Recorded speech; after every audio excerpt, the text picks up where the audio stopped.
Cool. Okay. So anyway, I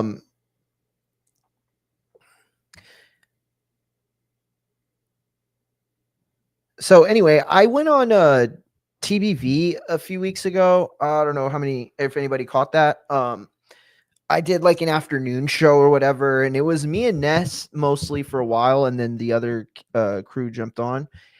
And I guess there's somebody named Marco that works for him, and everybody was like making a joke, like, "Oh, replace Marco with Mario" type shit, right? And it happens every time I go on. It's just because I think I remind people of a simpler time in the TBV era. And so anyway, a lot of people were like just showing love, like, "Oh, Mario's back. Oh man, we need Mario on, blah, blah."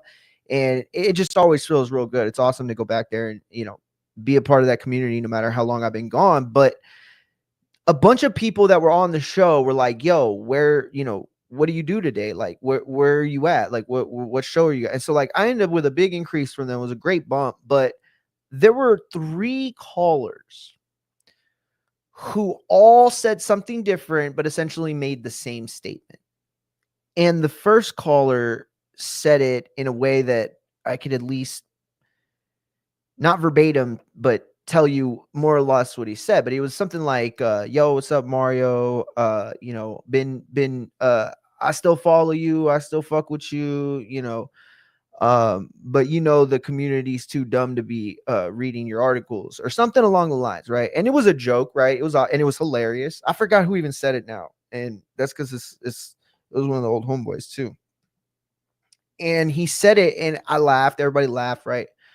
And then I started thinking about it, like, you know what though? The truth is, nobody ever really read my articles at TBV, even when I was writing for TBV, and the art of writing has just gotten so lost. Like, I literally have had people in the last 6 months tell me on live or on another show or on X or on social media, "Why would we read a recap of something we just watched?" And that was like so heartbreaking because it made me realize people don't even understand the difference in the media platform. Like right now, I can sit here and rattle off a bunch of shit and ramble for an hour, and somewhere in this 90 minutes, 2 hours, whatever, you can go and you can find, "Oh, I like that 3 minutes there." Or, "Oh, he said something crazy in this 2 minutes," or you know what I mean? Like that's how all the shows go.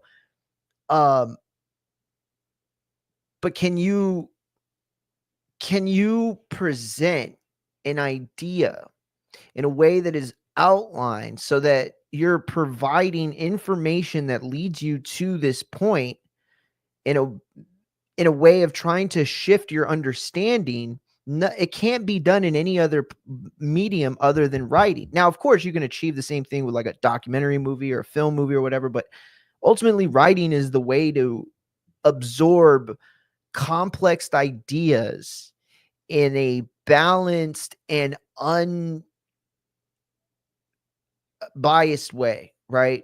Because if you have a podcast or a documentary, you're going to eventually hear some sort of tone that makes you feel away, right? But when you're reading these articles and stuff, it's just so much different. But it's like, Let me tell you how much the ring meant to me. let me tell y'all guys, for real, Doug Fisher is the OG, bro. This guy should be thought of as one of the top writers today, top editors today, and he is. And he earned that. He's been with the magazine. This guy flew the flag in the face of a changing media that no longer wanted or cared as much about the quality of that. And Barack, I've done a lot of things in my career in boxing, but being featured in the ring and you okaying that was one of the highlights of Went my out there for career. like That's what that means. 5 minutes and yelled at Devin, You can show your Devin's father. Right. You know what I mean? It's something very special about hard copy. Because it's rare, because you don't see it anymore. Right. I don't mean to interrupt you, No, but we're going to please do. get with Ryan just quickly. I want to know your thoughts on the main event and the spectacle that is this card on Friday night. Yeah, I think the story is the fact that it's an unprecedented live boxing event in Times Square. I think that's the main story. As a journalist, I mean, I love all these fighters. I love that they're young American fighters that we're seeing. There's the Japanese kid, but the established names, they're like the new generation. And these are guys that we had high hopes for when they were all fighting at lightweight a few years ago. And now they've finally matured. They've come into their own. Huh? They've all got Yeah. experience. And I think they've come into their own. It was and they're so ready good, to my man. shine. So But good. I think what's really special Dude, is that I it's should have gotten in them all with Times me. Square, That was such a and huge that mistake. people I who know. don't know anything about boxing, don't even think about boxing, who are going to be on the scene, are going to walk by, and they're going to see these in these giant screens, these giant jumbotrons, and they're going to be like, "Is this live? Is this happening? Live boxing?" And they're going to get transfixed. So that's the genius of it is growing boxing outside of the industry and outside of just the hardcore fans, and even going beyond casual fans. Because casual fans just might check the commercial and be like, "Oh wow, this is something special." It is special. It absolutely is, and we appreciate you guys. Obviously, the Ring Magazine. Douglas, we're going to let you go because we got one half of our main event coming through. Thank you once again, Douglas. We'll see you soon, brother. Thank you, Wade. Yo, that box raw Garcia is sick, bro. Good to see you, bro. Ryan Garcia, ladies and gentlemen, let me hear it. One half of your main event is here. You had a great workout in there. Fight week is among us. How you feeling, big man? Feeling good, man. Just doing this last bit of weight cut. Other than that, feeling great. Yeah, you came a few minutes late. Was that on purpose to show the world I am the star of this event? I'm gonna get here when I get here. Nah, I really was generally late. It is one of my problems I got in my life, but it's all Working on it. Yeah, we're working on it. All right, listen. I don't know if you heard, but the crowd was booing Devin Haney. Oh, so we were chirping Hardcore. Yeah, what was going on over there? He likes to talk a lot. His dad. What did he say? Just talking shit. But as you see, his son never talks shit, which is crazy. Your dad And it seemed like it just fired you up more.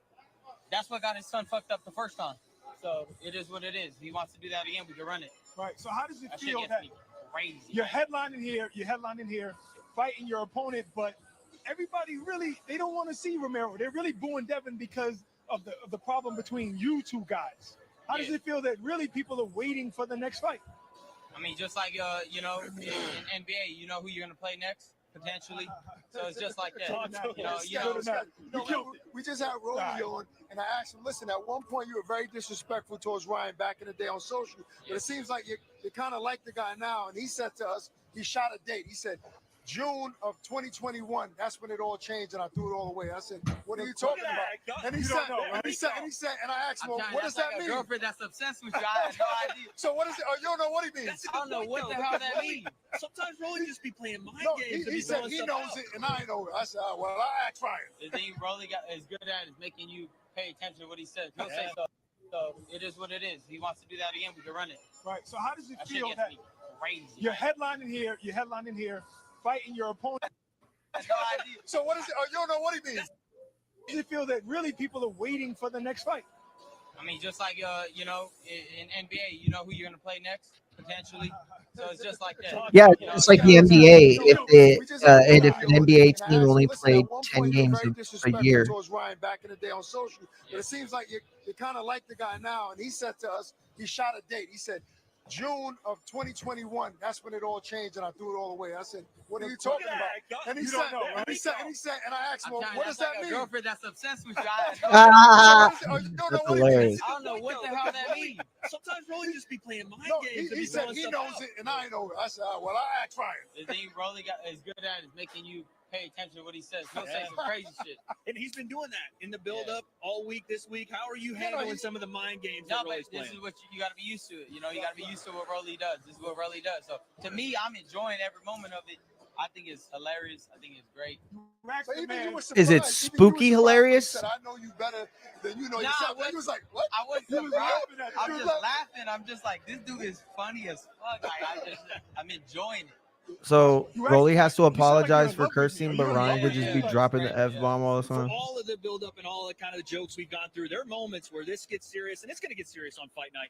But you've told him straight up, I want to retire you. Yeah. I don't want you to walk back in another ring. That's the mindset you're on. Talk to us about that. Well, I mean, it happens a lot in my career. I retired Luke Campbell, retired Javier Fortuna pretty much. I'm about to retire his ass and be done with these dudes, whenever I get a feeling I'm going to retire somebody, I just know it. Like, I know once I knock him out, he's done. Nice to see you back. How's he going to get another opportunity after I beat him? Derrick James, you guys teamed up once again. You had nice things to say about him. guys reunited first time in the gym? Was it like you never left? Oh yeah, for sure. And you see there, with his style of mix, with his style of game, it's like all technique. He's not worried about flash, not worried about anything, and I think that's the perfect person for me. Because I got the speed, I got the power when I want to turn it on. And I think, for our combination, I think it's like yin and yang. It's the perfect combination of what I need. And it worked perfect, right? When we started again, it's like I never left. Okay, well, today's Tuesday. I'm not going to ask you what you're going to do, but I'm saying, do you know what your ring walk is going to consist of by now? Oh, we're cooking right now. Me, Turkey, everybody, the whole team, we're cooking. Okay. It ain't gonna Bro, be no this It is ain't gonna no- be He's gonna have a lot, you know? crazy. What is he gonna do? Like what? Oh man, bro. Listen, take it from me, bro, and not from me, but from everybody in my generation that been watching combat sports and wrestling and shit. Sometimes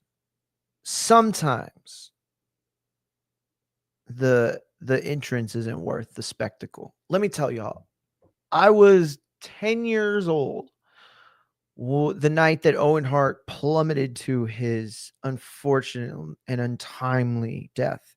And I was a kid and I remember it happened and I didn't really understand the significance at the time. I mean, I knew it was a huge deal. I mean, we didn't know he was gone at that point, but my dad found out from watching a breaking story on another news site. So he comes walking into the family room and he's like, "Did something happen to Owen Hart?" And we're like, "Yeah."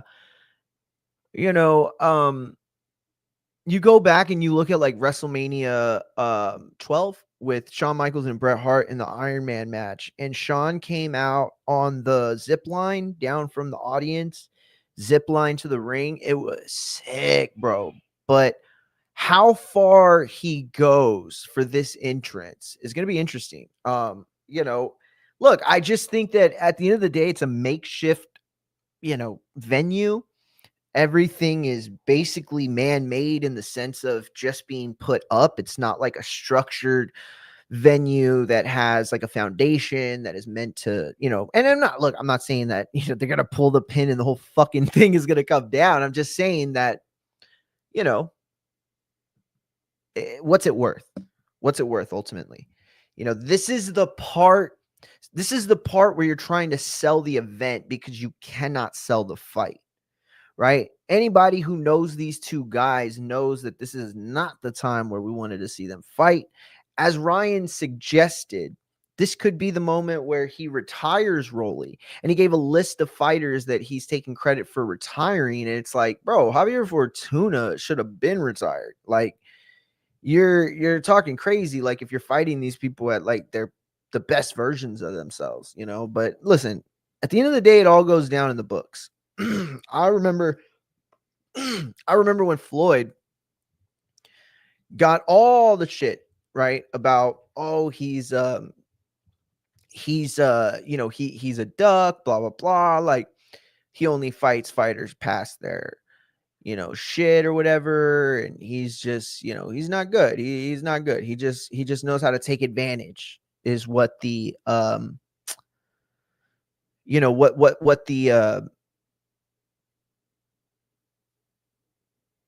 what the narrative was for him, right? And then I remember I came across this thing on social media. Let me show it to y'all real quick. This is a long time ago. Y'all have probably seen this before, but they talked all this shit about Floyd. Can y'all see that? Probably not, right? Oh, it's okay. I'll read it to y'all. So, the curious case of Floyd Mayweather. Now, I don't agree with all of these points, but they are points that have validity to them. So, for example, Floyd. So, this is the curious case of Floyd Mayweather. Number one, Floyd ducked Margarito, who was knocked out by Mosley. Number two, Mosley was good when he destroyed Margarito, but too old the very next fight versus Floyd. Number three, Canelo was too young for Floyd, but not for Lara and Cotto. Number four, Cotto was too old for Floyd at 31 when Floyd was 35. Number five, Marquez was too small for Floyd, but KO'd Pacquiao at welter. And again, I don't agree with all of these. Like, first of all, you're talking about KOing Pacquiao at welter. Pacquiao was never a welterweight. Second of all, Marquez was legit bigger than Pacquiao, especially at that time when the knockout occurred. And you could argue that, he was bigger for a lot of other reasons. But Number 6, Floyd dodged Pacquiao until Pacquiao got old when Floyd is 2 years older because Floyd never gets old. 7, Floyd cherry-picked and beat an old Oscar while Pacquiao didn't cherry-pick an older and weight-drained Oscar. Again, not true. I don't know where that narrative came from. It sounds like whoever made this has some very hurt feelings about arguments and debates that he got into with Floyd, because everybody considered Oscar a cherry pick. And very few people bought into the narrative that the bigger guy was going to win despite being weight drained. Like the rest of us that knew what fucking with weight classes like that could do. Oscar was okay. Number 10, a prime Zab Judah was not a good opponent. Number 11, Baldomir beat a prime Judah, but Floyd cherry-picked Baltimore. 12, Maidana gave Floyd a great first fight, but Floyd cherry-picked the rematch. Number 13, Diego Corrales was good, victory, but that was a long time ago. Number 14, yeah, Floyd knocked out a prime undefeated Hatton, but Pacquiao also knocked him out 2 years later. Whitaker, Sugar Ray, Leonard, and Ali had great defense, but Floyd was a runner. Floyd called out Costa Tszyu after 3 straight fights, but Floyd was ducking him. Gotti was not a good opponent. Floyd was 150 pounds against 160-pound Canelo. But Floyd had the weight advantage due to the 152-pound catch weight that Canelo asked for. Floyd beat 23 world champions, and they weren't good. Floyd didn't challenge himself at 38 because he fought Berto, but at the same age, his prior fight beat Pacquiao. Floyd was a different 38-year-old because he had the skills and not take much damage, and that's not an achievement. So this is obviously like somebody talking shit, being like, oh, yeah, Floyd's the greatest, blah, blah. And listen, a lot of that is true. A lot of that narrative is very, very true. You know, they talked about Floyd ducking Margarito, and it was like, did he really duck Margarito? I mean, yeah, he didn't fight Margarito, but after all of the losses, is it really a fight that we think would have tested Floyd? Like, again, this is all about matchups and when they happen. So if you're trying to pick like a very specific Margarito and say, oh, well, that Margarito could, well, then again, you're cherry picking your argument. You know, the narrative is that Floyd is so good because regardless of age, he continues to compete at a high level, but everybody else who's unable to do it, it's unfair because of Floyd. Like somehow, I have no idea how they even, but yeah, so anyway, let me see, back to, and by the way, guys, we are going to get into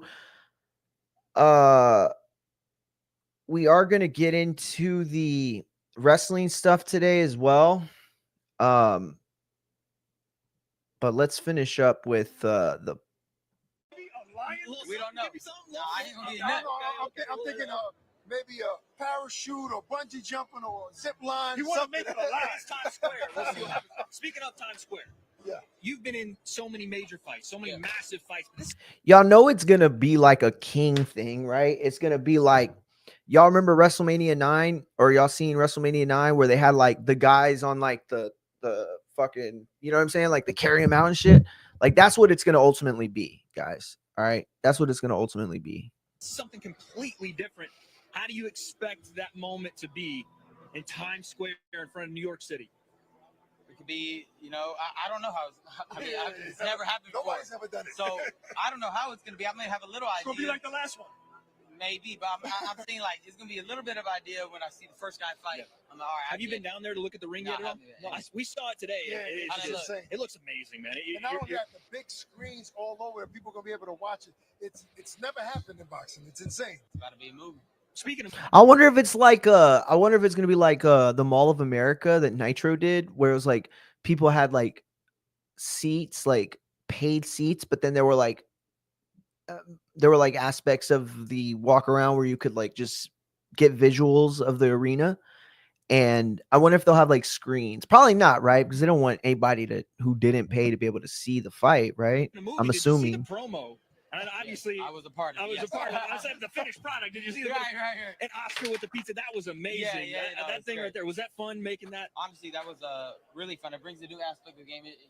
Turkey's making this not boring. They're actual movies. We're so used to the same old things, and now new things are. See, and he's right about that. He is trying to do something bigger and better, but why?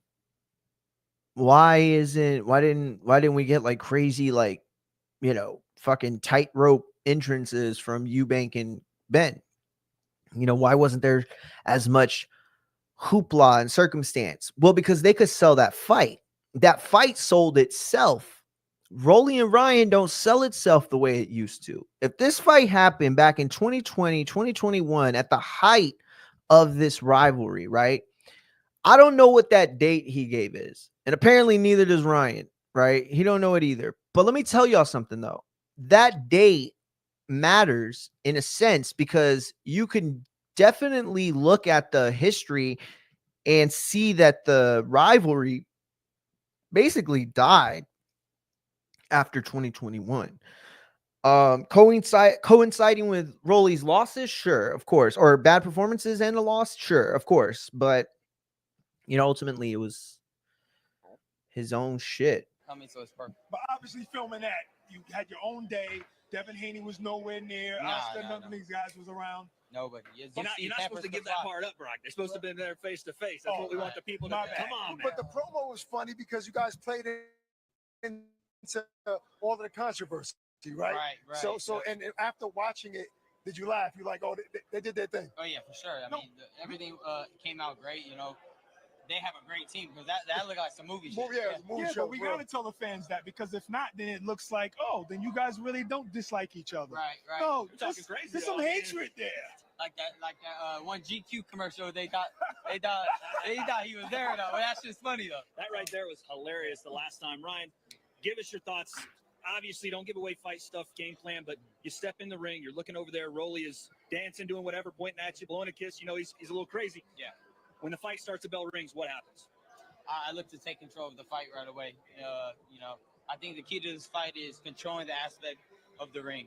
I mean, that's the key. He's not a better boxer than me, but he is going to try to do things to make me feel very uncomfortable. So I think controlling the ring, having ring generalship is my best friend when I step in the ring. People keep talking about, Tiafimo is going to steal the show, or Devin Haney has a chip on his shoulder. He's going to beat Ramirez easily.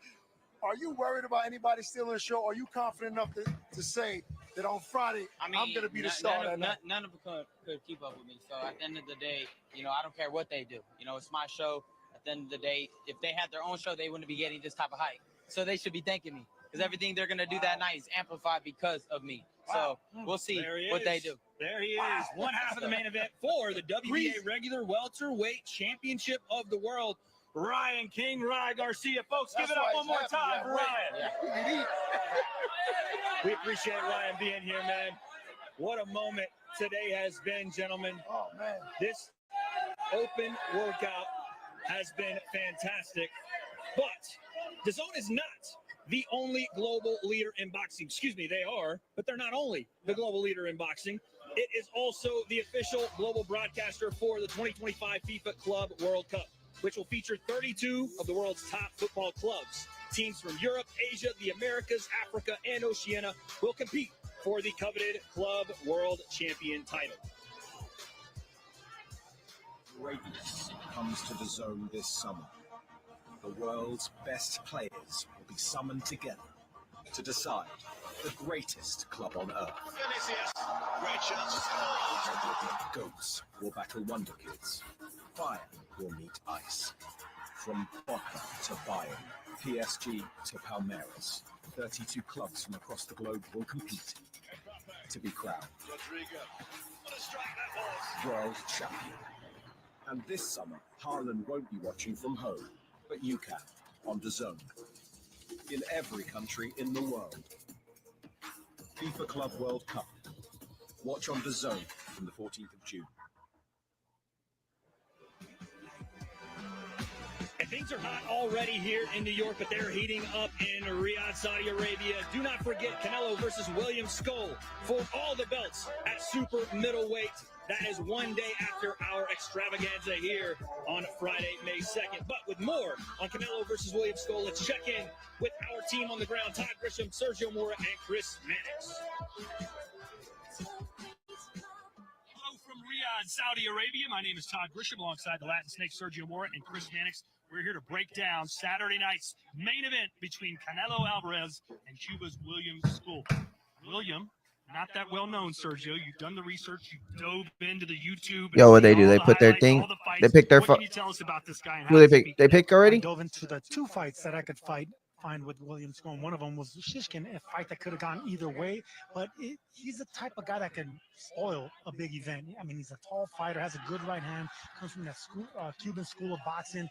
He's a spoiler. That's all I can tell you. So if he can actually move around the ring, use some angles, land some right hands on Canelo, get some respect. He is a stronger fighter, even though the knockout ratio doesn't indicate that. He is a strong puncher. Get some respect, get into the second half of the fight.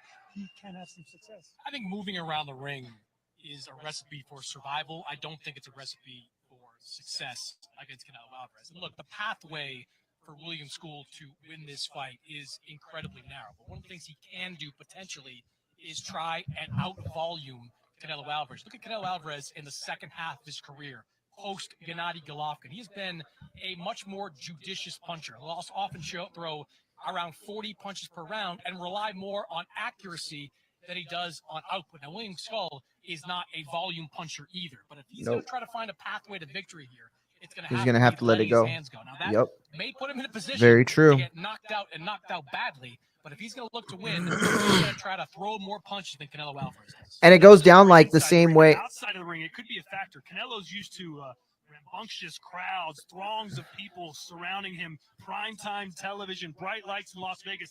This fight is going to take place at 6 a.m. local time against a very small, probably subdued crowd.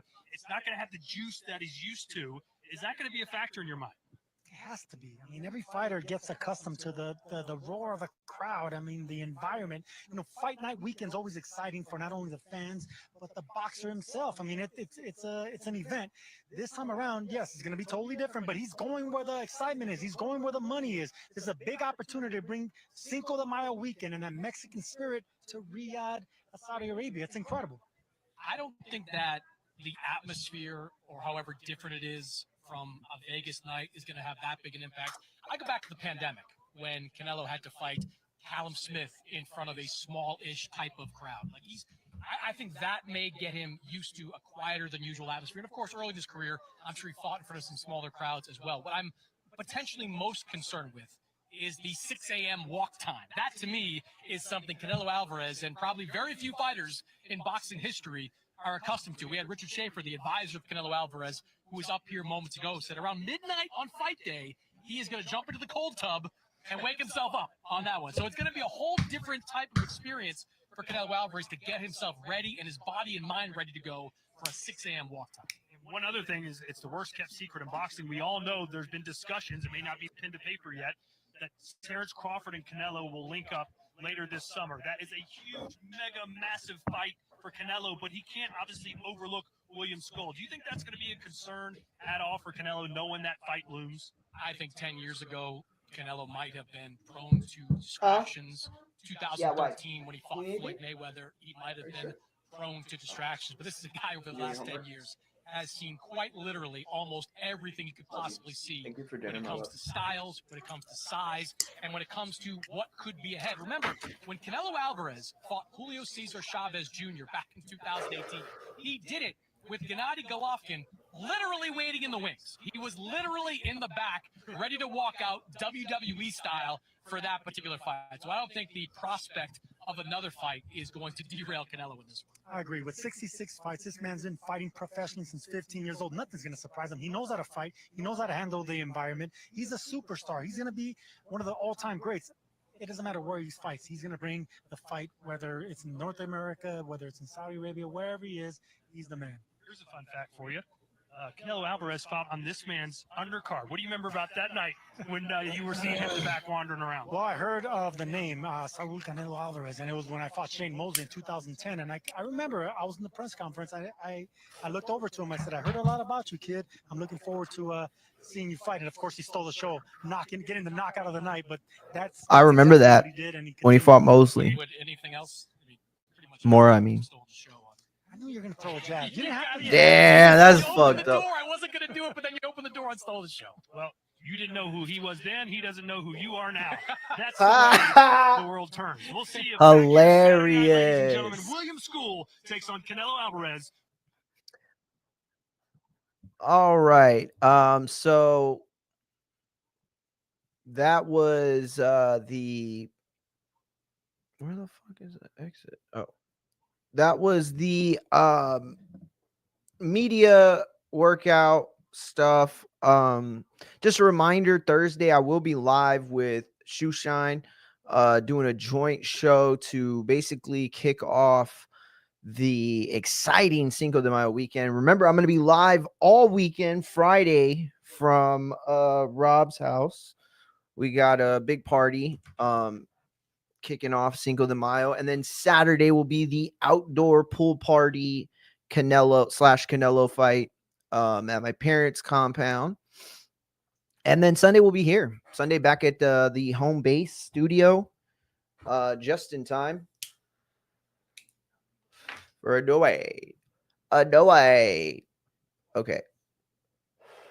Let's see what they had here. Bill Haney and Team Ryan got. Oh, let's hear what this heated exchange was, because we saw in the thing they were Devin's father and Ryan were jawing back and forth. So let's see what that was about.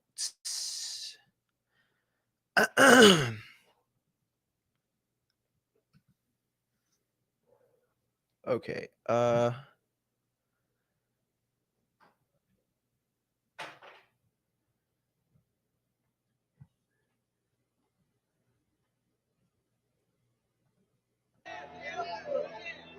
You look like my balls.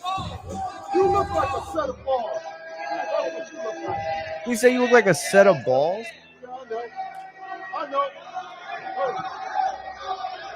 Don't look good. Johnny, don't look good. It don't look good yet you're filming him? I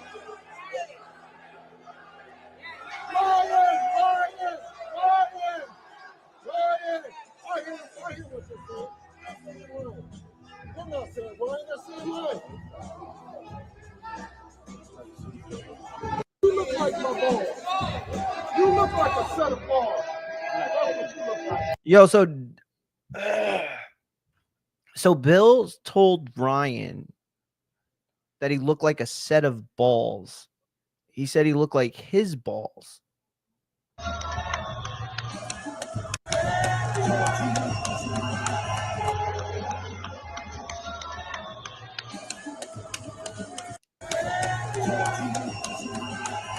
Devin got the shit moved out of him. You know, I think it's just so unfair, though, honestly. I mean, look, was it a good move to sue? Of course not. But especially if you're going to lose, right? You got to win if you're going to win. That way you could say, well, y'all don't understand how the court of law works, right? The judge understands. That's why he did what he did. But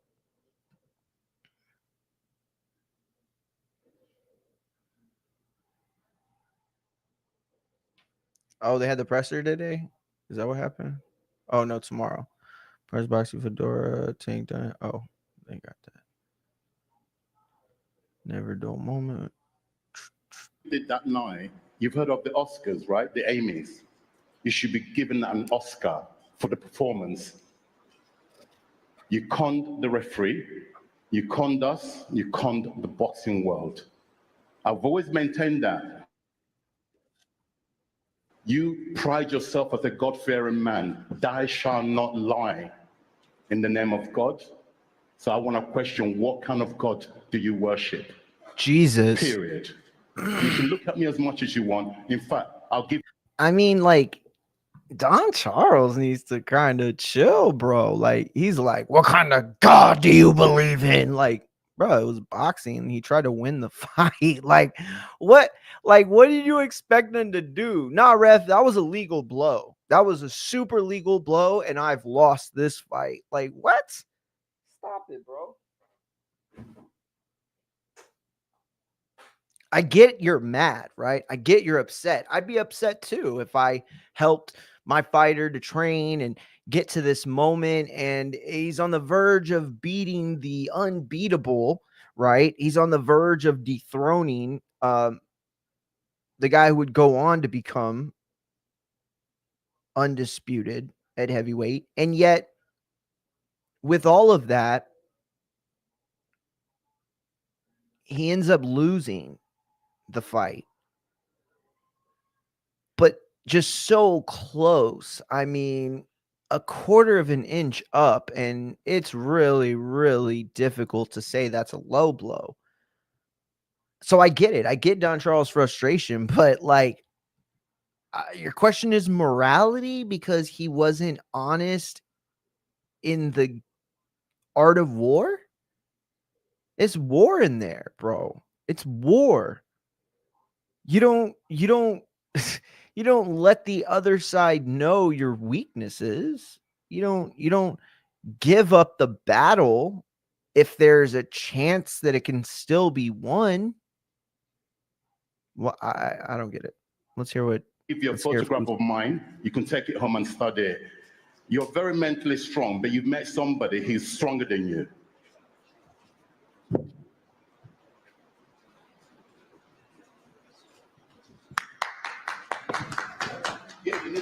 I believe for Jesus. Jealous of what? I believe. Of what? Tell me what. For Jesus. Jealous of what? Yeah, you explain yourself. Saying Jesus. Explain yourself. Jesus. Jesus. I'm jealous of Jesus. Yeah. Right. Listen. Do you know the way the God that you're right. The God I worship, the way it works is that the God has summoned you to come back here for our son here, Daniel Dubois, to get revenge on you. That's why you're here. Okay. You're right. I deserve Oscar. It's you. Yes, you do. You are Oscar right. is coming next. You all right? Listen, you must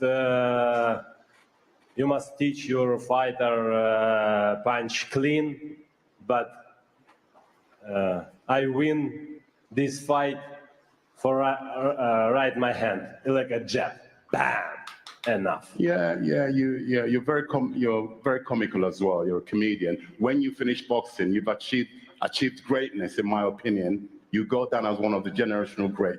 Granted, nobody's denying that, but die shall not cheat. I don't know why he's saying it's cheating.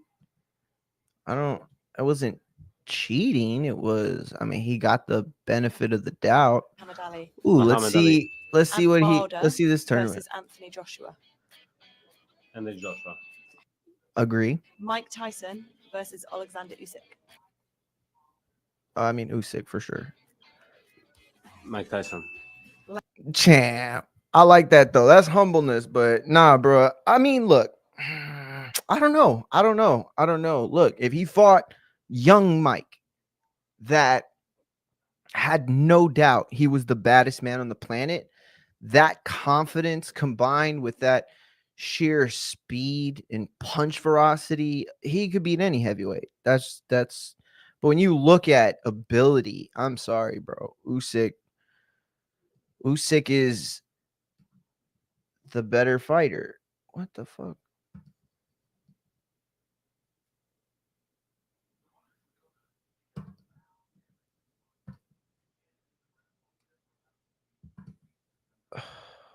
Lennox Lewis versus George Foreman.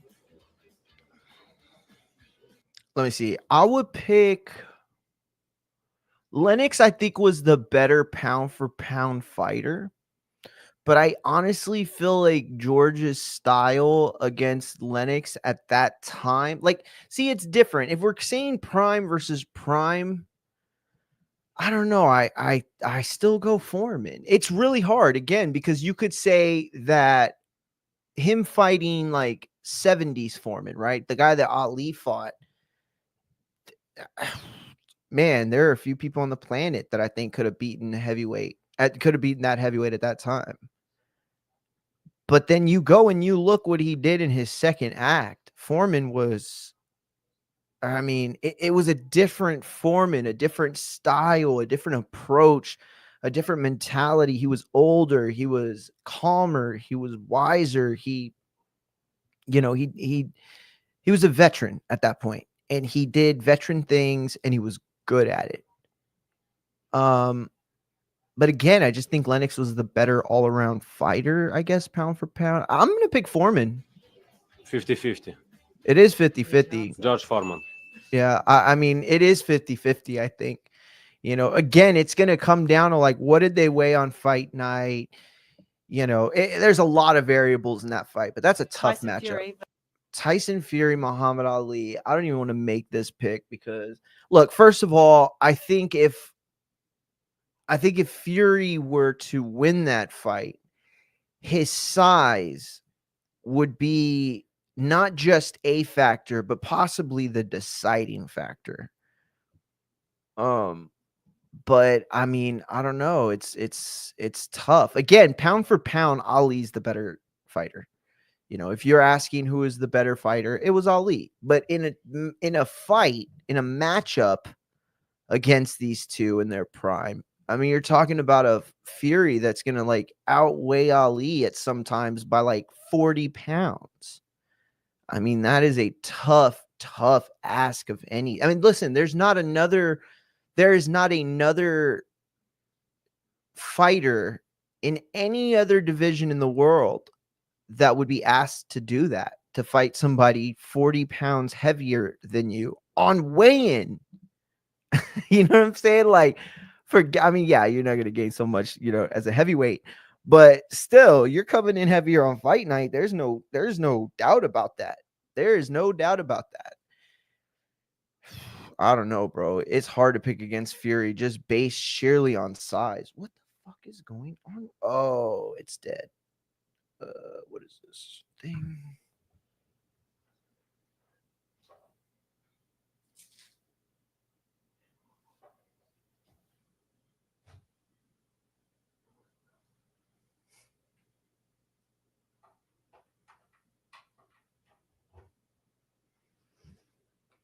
This sucks.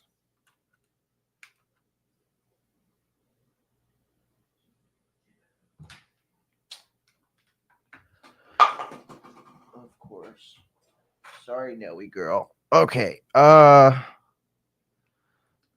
Muhammad Ali. Muhammad Ali. Anthony Joshua versus Tyson. Yo, I'm picking Joshua again. Just sheer size. versus Mike Tyson. I mean, you're talking about one of the most famous undersized heavyweights versus one of the most famously oversized heavyweights. And then Joshua. George Foreman versus Muhammad Ali. Well, we know Ali beat him. So that's kind of an unfair question, but look, this is okay. So like, let's ask ourselves if those guys fought 5 times, right? Or even whatever, 3, 5 times, whatever. After the Rumble in the Jungle. No. Yeah, I don't know. That's a tough one. That's a really tough one. But I don't know. I'd assume that Foreman would beat Ali in that era more times than he'd lose. Ali fought the perfect fight that night. He had one of the most famous game plans of all time, right? Think about that for a second. Like, there are plays that are so famous, they become part of the dialect and verbiage of America, right? So like, you could be a woman who doesn't watch sports and you're in the office and you're trying to get the big account and you might say something like, oh, man, we're just gonna have to throw the Hail Mary, like not even really understanding what that play is, but it's that verbiage. And the tactic that Muhammad Ali used, right, it would go on to do the same thing, enter the verbiage of America and the zeitgeist. The rope-a-dope, as famous as anything else, Hail Mary or flea flicker or suicide squeeze, like all the famous plays in basketball, football, baseball, and rope a dope is one of the most iconic moments in George sports. Foreman. Anthony Joshua versus George Foreman. And then Joshua. How funny me and that's hilarious what Usyk just did. Y'all see what he just did? That right there, that answer makes him the greatest heavyweight of all time. Because if Anthony Joshua ends up in all of that, see it, he took himself out of the running with the Tyson, but I'll be honest, of all the fights in that first round, to me, that's the easiest to pick. Maybe Ali Fury, simply based on the fact that I can't get over size factor. But, Wilder Joshua, that to me was always 50-50. Foreman and Lewis. And it's so funny too, like basically all my answers lined up with Usyk trolling to make himself look like one of the greatest heavyweights of all time because he beat Anthony Joshua twice. And so it's like he puts himself in that position, but every single step of the way we had the same pick, even the 50-50 on fucking Lewis and Holyfield. That's hilarious. All right. So let me see. Where were we on that? Is this the time? Oh shit, bro! God damn! My bad, guys. Sorry about that. Jesus Christ, what was that? Oh fuck! I forgot I put it all the way. My bad. All right, let's see what this is about.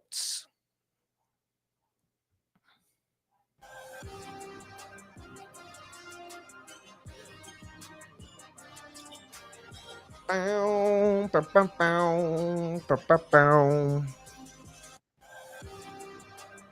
so not a full reveal. That's okay. No biggie.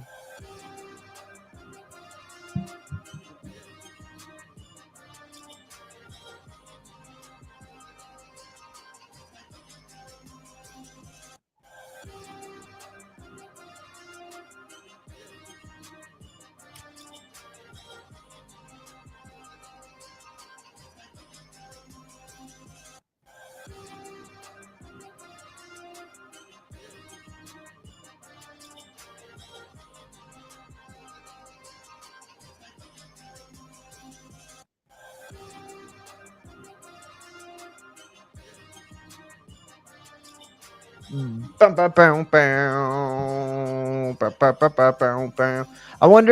wonder if has it been announced whether there's gonna be like any music or like performances? Let me see. Anybody know?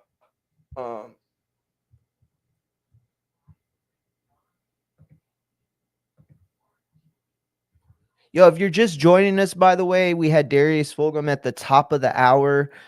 His fight with Beck the Bully was announced for May 30th in Las Vegas. It's a WBA eliminator. Huge crossroads fight for both of them. It was a great interview. Go back and check that out when you get a chance. Let me see. Fatal Fury.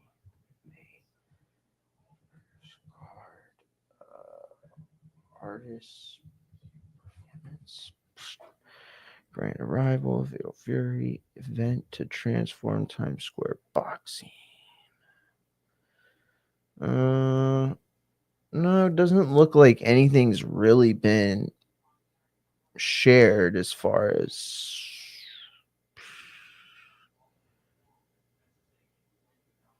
it doesn't seem like anything's really been announced.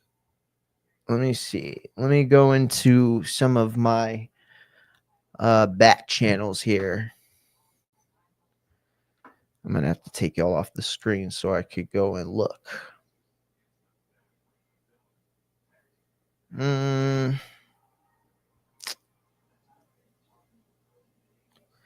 No, this can't be real. They're saying Cardi B is going to be there, that her publicist has a stop for her in on her schedule that day. I that's not true. That's not real. Jay-Z, no. Yo, somebody put in there that they were trying to get Jay-Z to make a cameo for the night. And that supposedly there were talks to bring in Ye as well, but like make it not seem like he was part of the thing. That'd be hilarious. I think it's a streamer, though, to be honest with you. I think somebody's trying to like, yo, there are a few streamers that are gonna be in the house that night from the area that are known for pulling some bullshit. I would be extra tight with security that night, bro. When you got Ryan Garcia and Rolly and Tio and Devin, like, bro, the trolls are gonna be out. All right.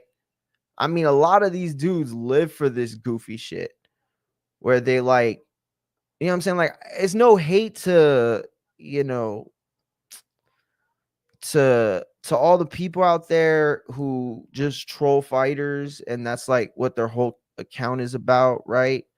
I have a very famous forklifter friend on Twitter.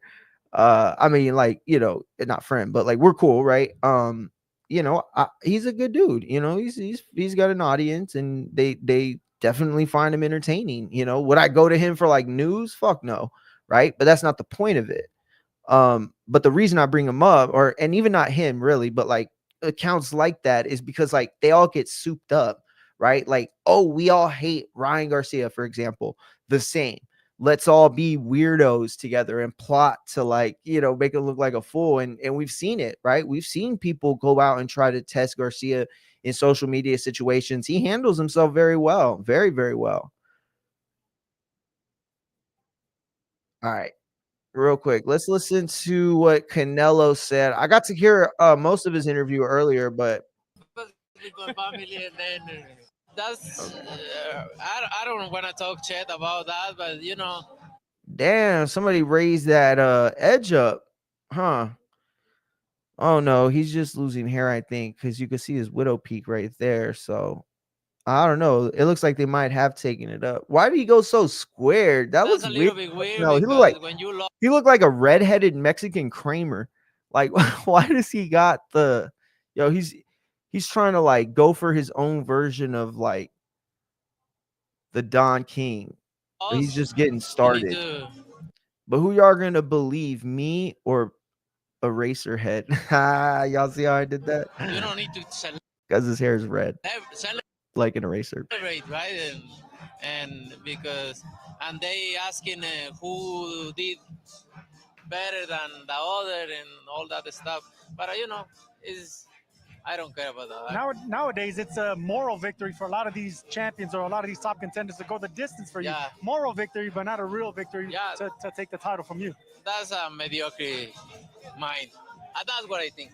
Damn, bro. He called him a Got a guy mediocre on this card that mind. was in your camp, and Jaime Munguia, who you beat last year. It's a huge fight for Jaime Munguia coming off that loss to Bruno Saras. You've been training alongside him for this fight. Can you tell us what you've seen in him? How ready is he for this type of challenge? Like what I see, obviously, we train in different times. Sometimes we train together, we help each other and everything.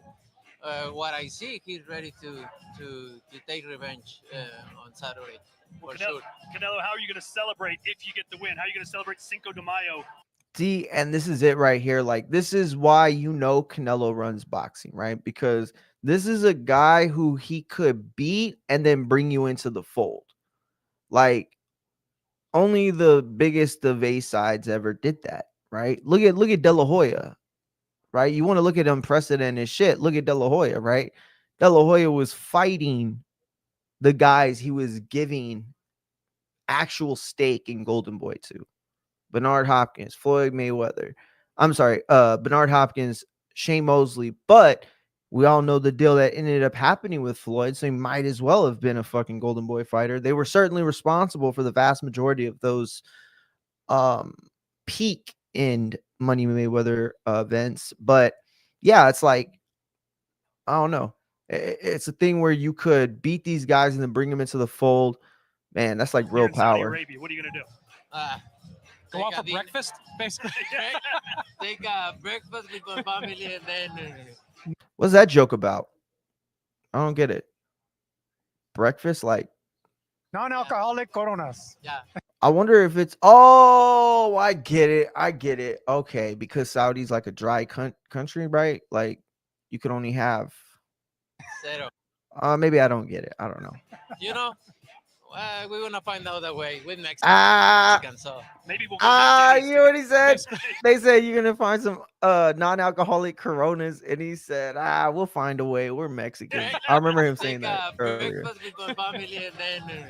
Non-alcoholic Coronas. Yeah, zero. You know, we're gonna find out that way with Mexican. So maybe we'll go hit Denny's together. Damn, y'all didn't even give Canelo no fucking love on that joke, bro. Man, y'all are Thanks the for swinging worst. by. Canelo Alvarez. We'll see you tomorrow at the open workouts, ladies and gentlemen. He is the super middleweight champion of the world and looks to become undisputed yet again Saturday night against William Skull. Part of this massive double. Ross, that fight.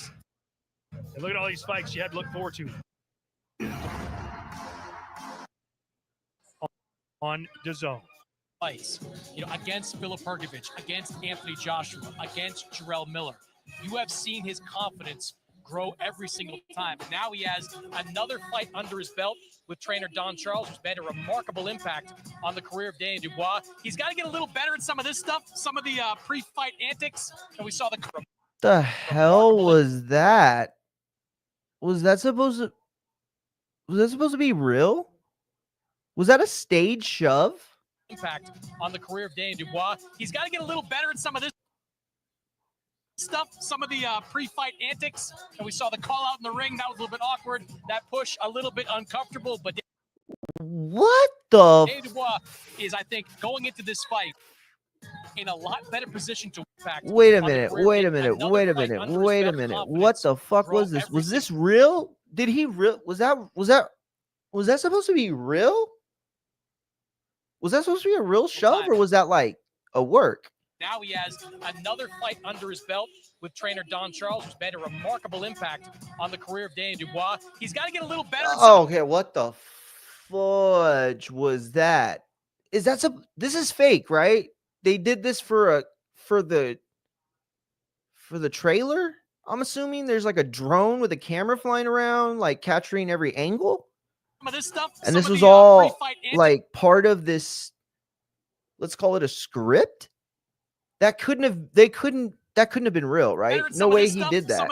On the career. That was the most feminine push I have ever seen in my life. That couldn't have been real.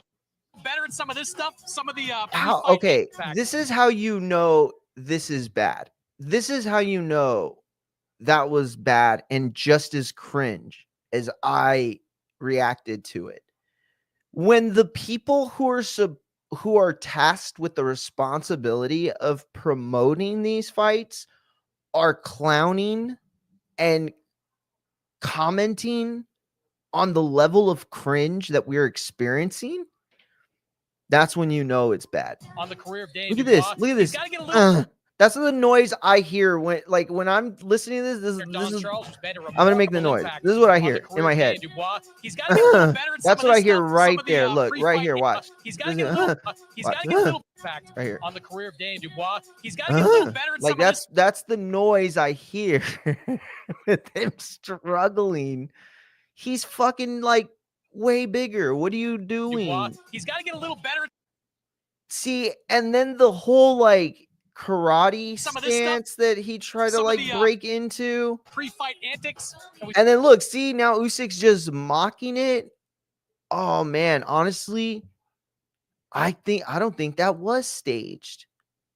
I think that was a just cringy ass shove, and Usyk felt so uncomfortable that he had to start to like mock it immediately so that it didn't seem like he was a part of that shit. We saw the call out. Yo, that this one stuff, more some time. of the, I gotta watch that another one more fight time. That was under his belt embarrassing. with trainer Don Charles, who's made a remarkable impact on the career of Daniel Dubois. He's got to get a little better at some of this stuff. Some of the that was the noise he pre-fight made. antics. We saw the call out in the ring. That was a little awkward. That push a little bit uncomfortable. But Daniel Dubois.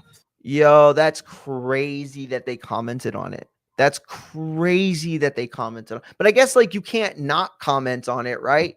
Because if you don't say anything, it's like, oh, well, then that was fake or staged or whatever. Like not commenting on it is worse than making fun of it. And look, see, right away, he's got this big shit-eating grin on him because he knows how cringe that was. Oh my God, dude. Daniel Dubois. You know what Daniel Dubois is? Daniel Dubois is the Brock Lesnar of boxing. Early Brock Lesnar. He is an incredible talent. He looks the part like a real monster. But that man could not cut a promo to save his life. And that is what Daniel Dubois is. The master of botched promos. To win than he was 2 years ago. Dubois has momentum. He has confidence. Even if it's false confidence, he carries himself like a champion now. So you can bet that he's going to be aiming for the body. The body of Usyk is still suspect. I still think it wasn't a low blow. You can bet Triple D is going to keep going for that body, going for that knockout. And look, we know that Usyk, if he gets past those early rounds, he's a sniper. From that southpaw stance, he can pick you apart. It's going to be an explosive fight, but it's going to be a better fight. I don't know if you heard this earlier today. Usyk. I don't appreciate that commentary though, because I understand where he's coming from and I understand the rationale of it, but you're admitting by saying, I still think it was a legal punch, that there was a debate to be had. So then what we can know for sure is that regardless of whether you had it as a legal punch or an illegal punch, it was close enough that a debate should be had. So if it was a legal punch, then it was at the very edge of legality, meaning it hit on the edge of the most softest part of the midsection. I don't think there's a heavyweight in the world that could stand a Daniel Dubois shot right on the belt line, literally right on the belt line.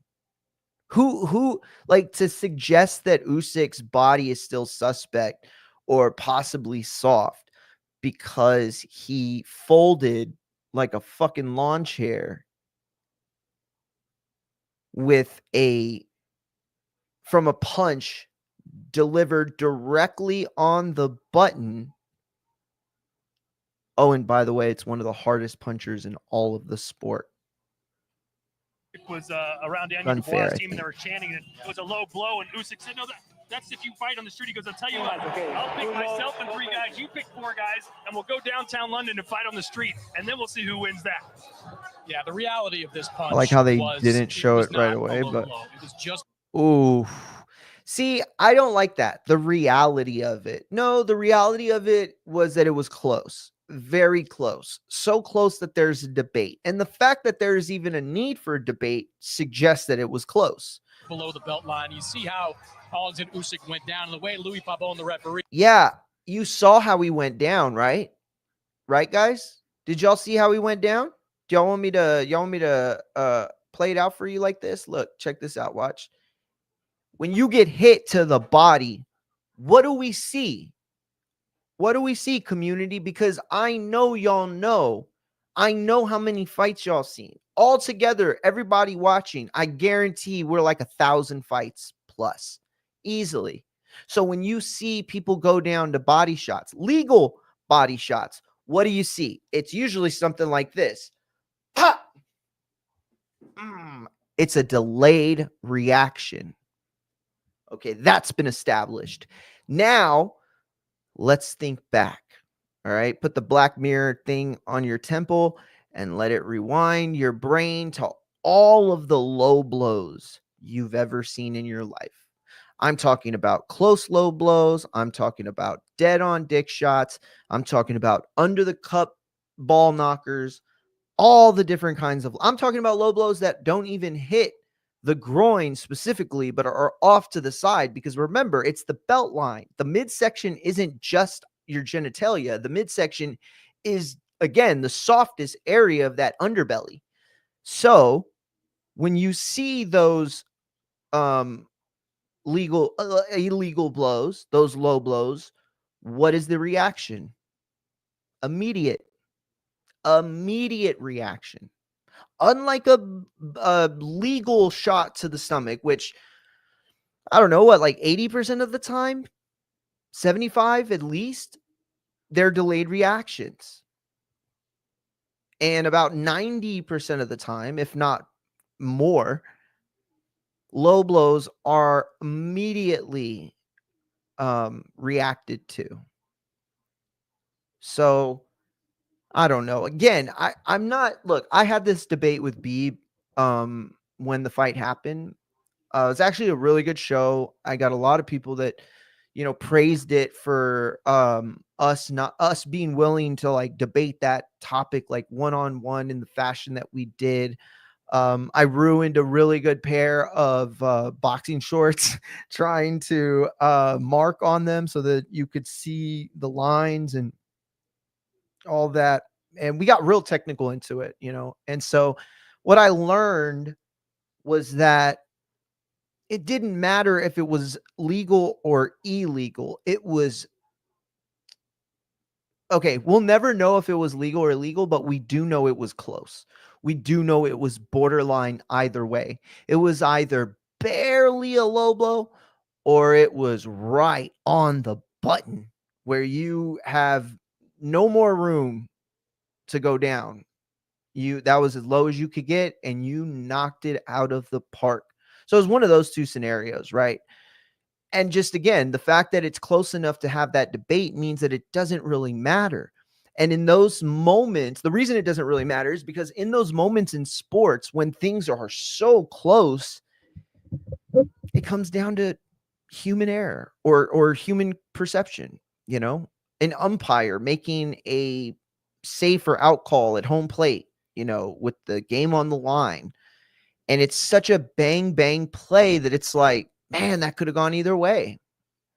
A goal line play at the goal line, I guess.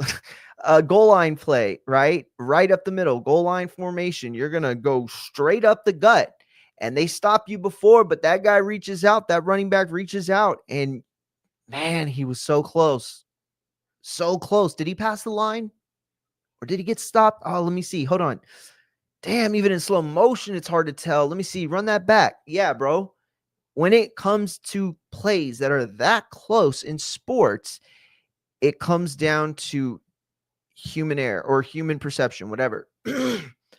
There is those moments, and they just define the sport. It's like they could have gone either way. And yeah, in boxing, it feels like more times than not, those moments favor the A side. So people automatically look for the underdog to get that call, I feel like. But I don't know. I mean, we're looking at this right here, and it's like doesn't get closer than this.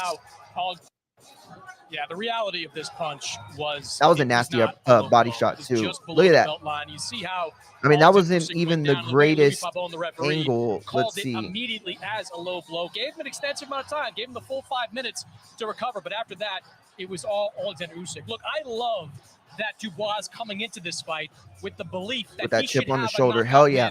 Over Alexander. Yeah, I like that too, bro. And that might be way more dangerous than if Usyk actually lost that night. And now hear me out, right? I mean, obviously, Daniel Dubois winning gives him a ton of confidence and momentum, but we know how good Usyk is.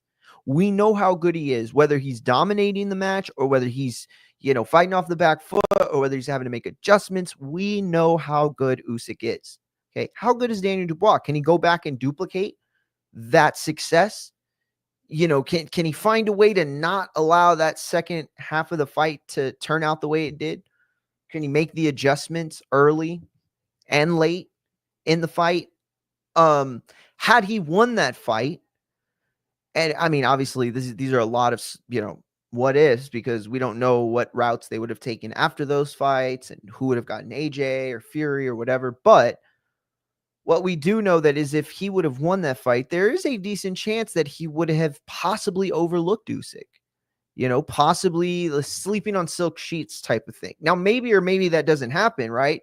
But what we do know is when you come into a fight where you're like, bro, I should have won that. So you can win, right? He's not like a lot of other guys where it's like you go into that fight and you're going to question whether you can win. Like Wilder fighting Fury the second time, no one's going to tell me that guy walked in as confident as he claimed he was. Bro, you should have lost that fight on the scorecards. Now, whether that knockout should have been, whether that knockdown should have been a knockout, it's not for me to say, but you lost that fight. You lost more rounds than you won. There's no doubt in my mind, and a lot of people see it that way. So we could look at that fight and you could come in and be as confident as he seemed he was, but bro, you had to have some doubts. There's no way. But for a guy like Daniel Dubois coming into this, knowing he should have won, and I'm not saying he should have, I'm just saying in his mind, right? Like Sergio and them are saying, in his mind, he believes it. And that's part of this whole sport of boxing and really sports in general and really anything we all do, right? Like it doesn't matter if you're a plumber or a lawyer or a fucking custodian or whatever, right? You got to go into your work putting in your best effort to get the best results. There is no working around that, right? People get exposed, like Nepo babies get exposed in the workplace all the time, right? But when you earn that spot, it don't matter what it is, that's your spot. And when you can have that kind of confidence, right? Like y'all ever heard of I'm sure you have of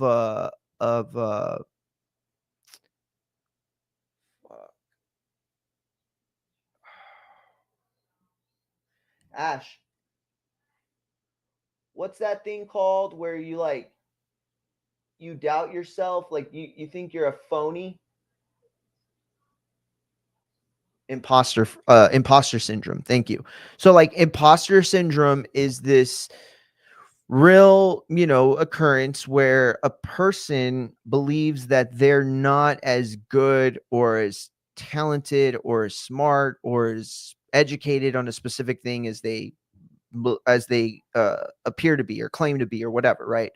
So imposter syndrome is a big part of all of our lives, no matter what profession it is, right? Like, there was a time where as a journalist, because I didn't go to school for journalism, I'm covering fights and I'm in interview scrums with guys like Steve Kim. By the way, he didn't go to college or he didn't finish college either. That Steve Kim's always been a great story for me. Like he's always been a guy I admire because he's made himself into one of the most important figures in boxing as a journalist, and yet, doesn't have the, official like fucking college degree or whatever. And I'm in these scrums with, guys that have journalism degrees and come from USA Today and fucking LA Times and shit like that. And I would think to myself, like, dude, do I belong here? Like, am I just lucky? Or, is Ness so desperate for writers that he's sending this untalented hack here who doesn't even really know what journalism is?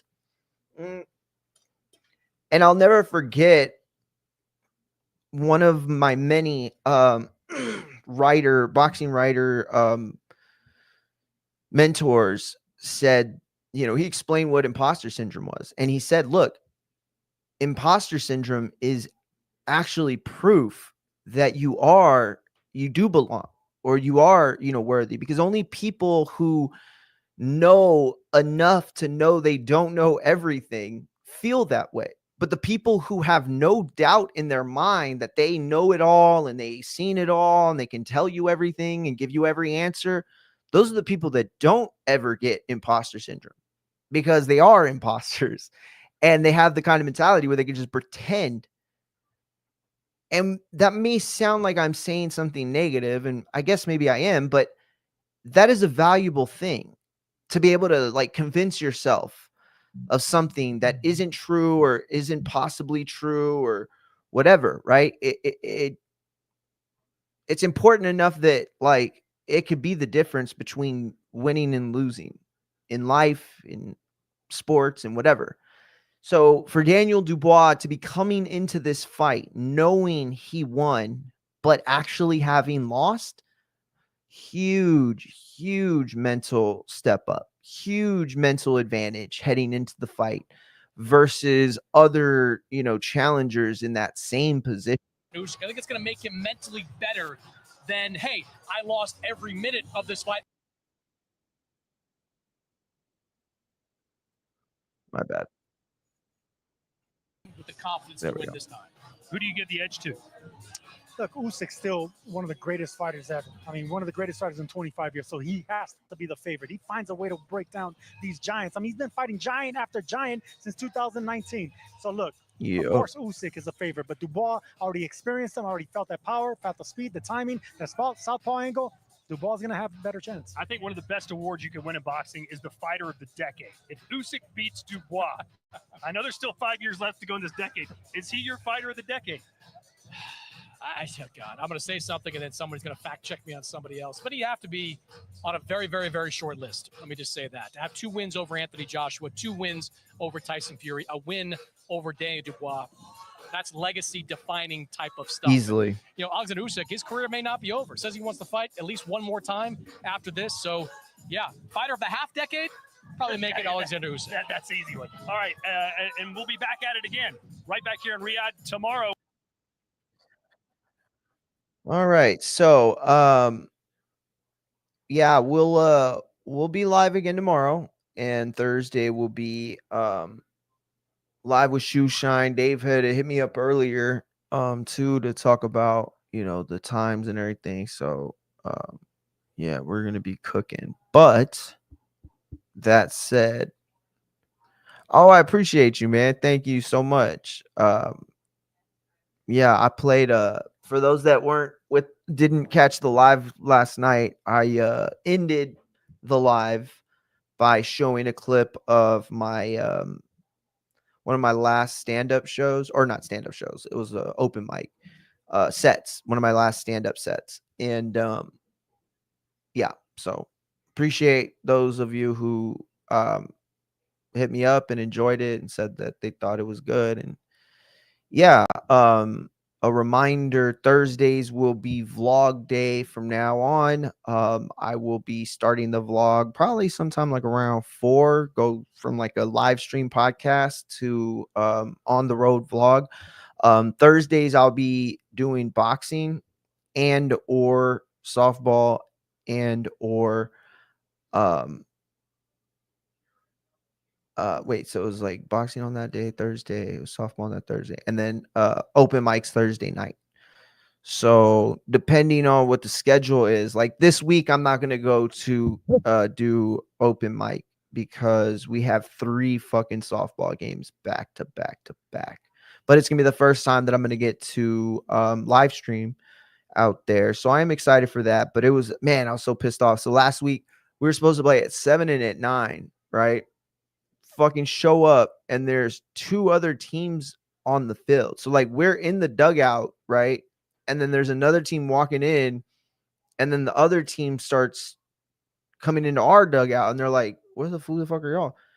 And it turned out that the doubleheader we were supposed to have 7 and 9, the 7:00 game, that was rescheduled. They never told us. So we literally are there for 2 hours, no bud, nothing, just fucking dipping and drinking, and played the 9:00 game, all to find out now we have a triple header on Thursday. I am so pissed. And so that was one of the reasons why the Shoe Shine show worked out really well, because I wasn't gonna be able to do anything that night either way. So, but yeah, we will be live on Friday, as I mentioned. A few wrestling notes here that I do want to touch on. I just want to real quick change the topic here.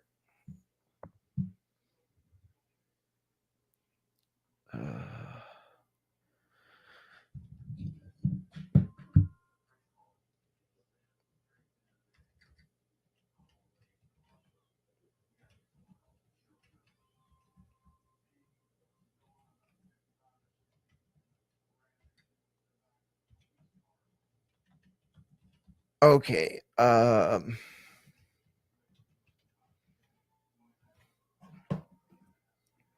Sorry, I just wanted to change the live real quick.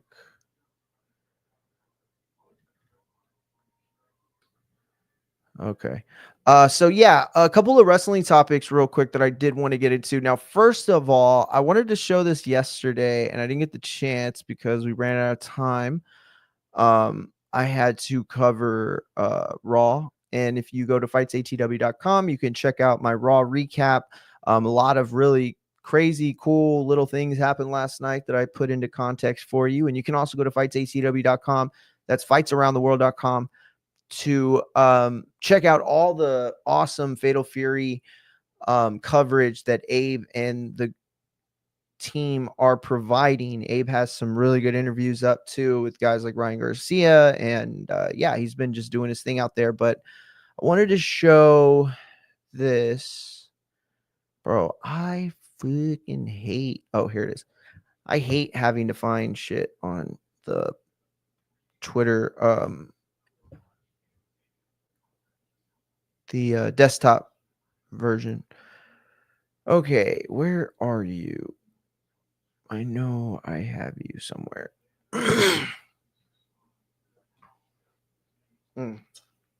Okay, here it is.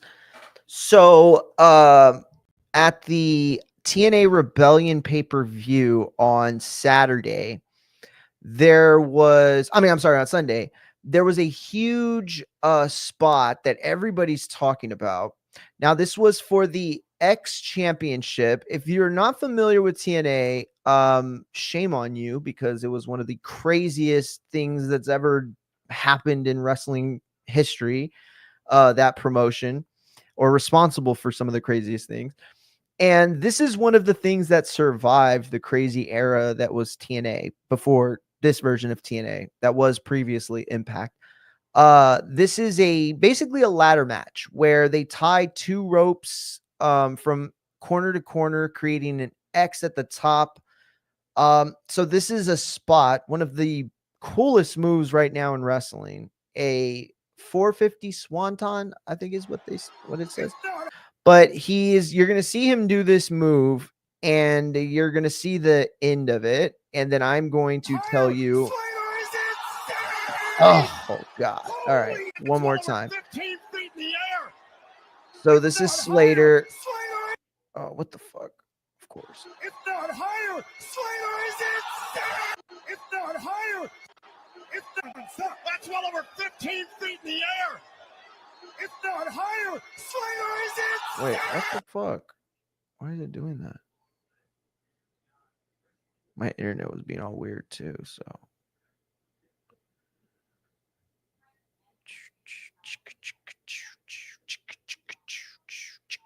Okay, here it is. Yeah, this was Leon Slater. Now you're gonna see it again, and just look, almost completely misses the 7 other people there.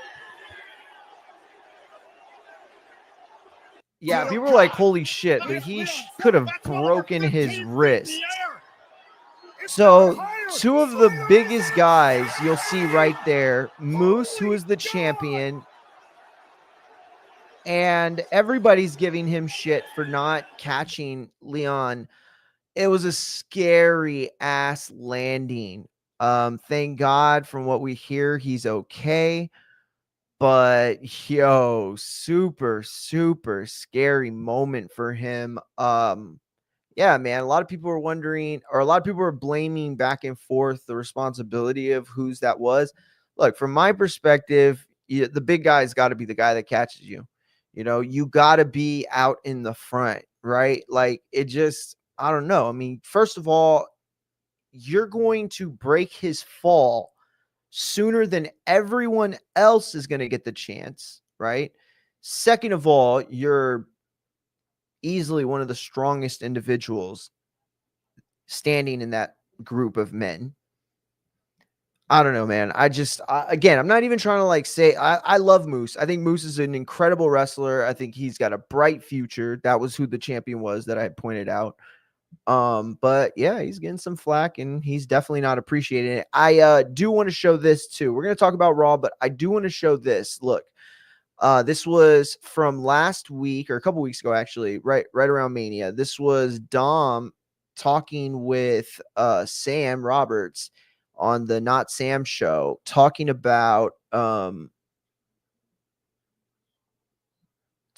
night that JD hurt himself. That I just sent you the link, bro. I just sent you the link to your email. I sent you the link to your email. If you need me to send it to your phone, just let me know. Okay, so yeah, this was Dom talking to Sam Roberts about the night that JD got hurt. If you don't remember what that looked like, let's see.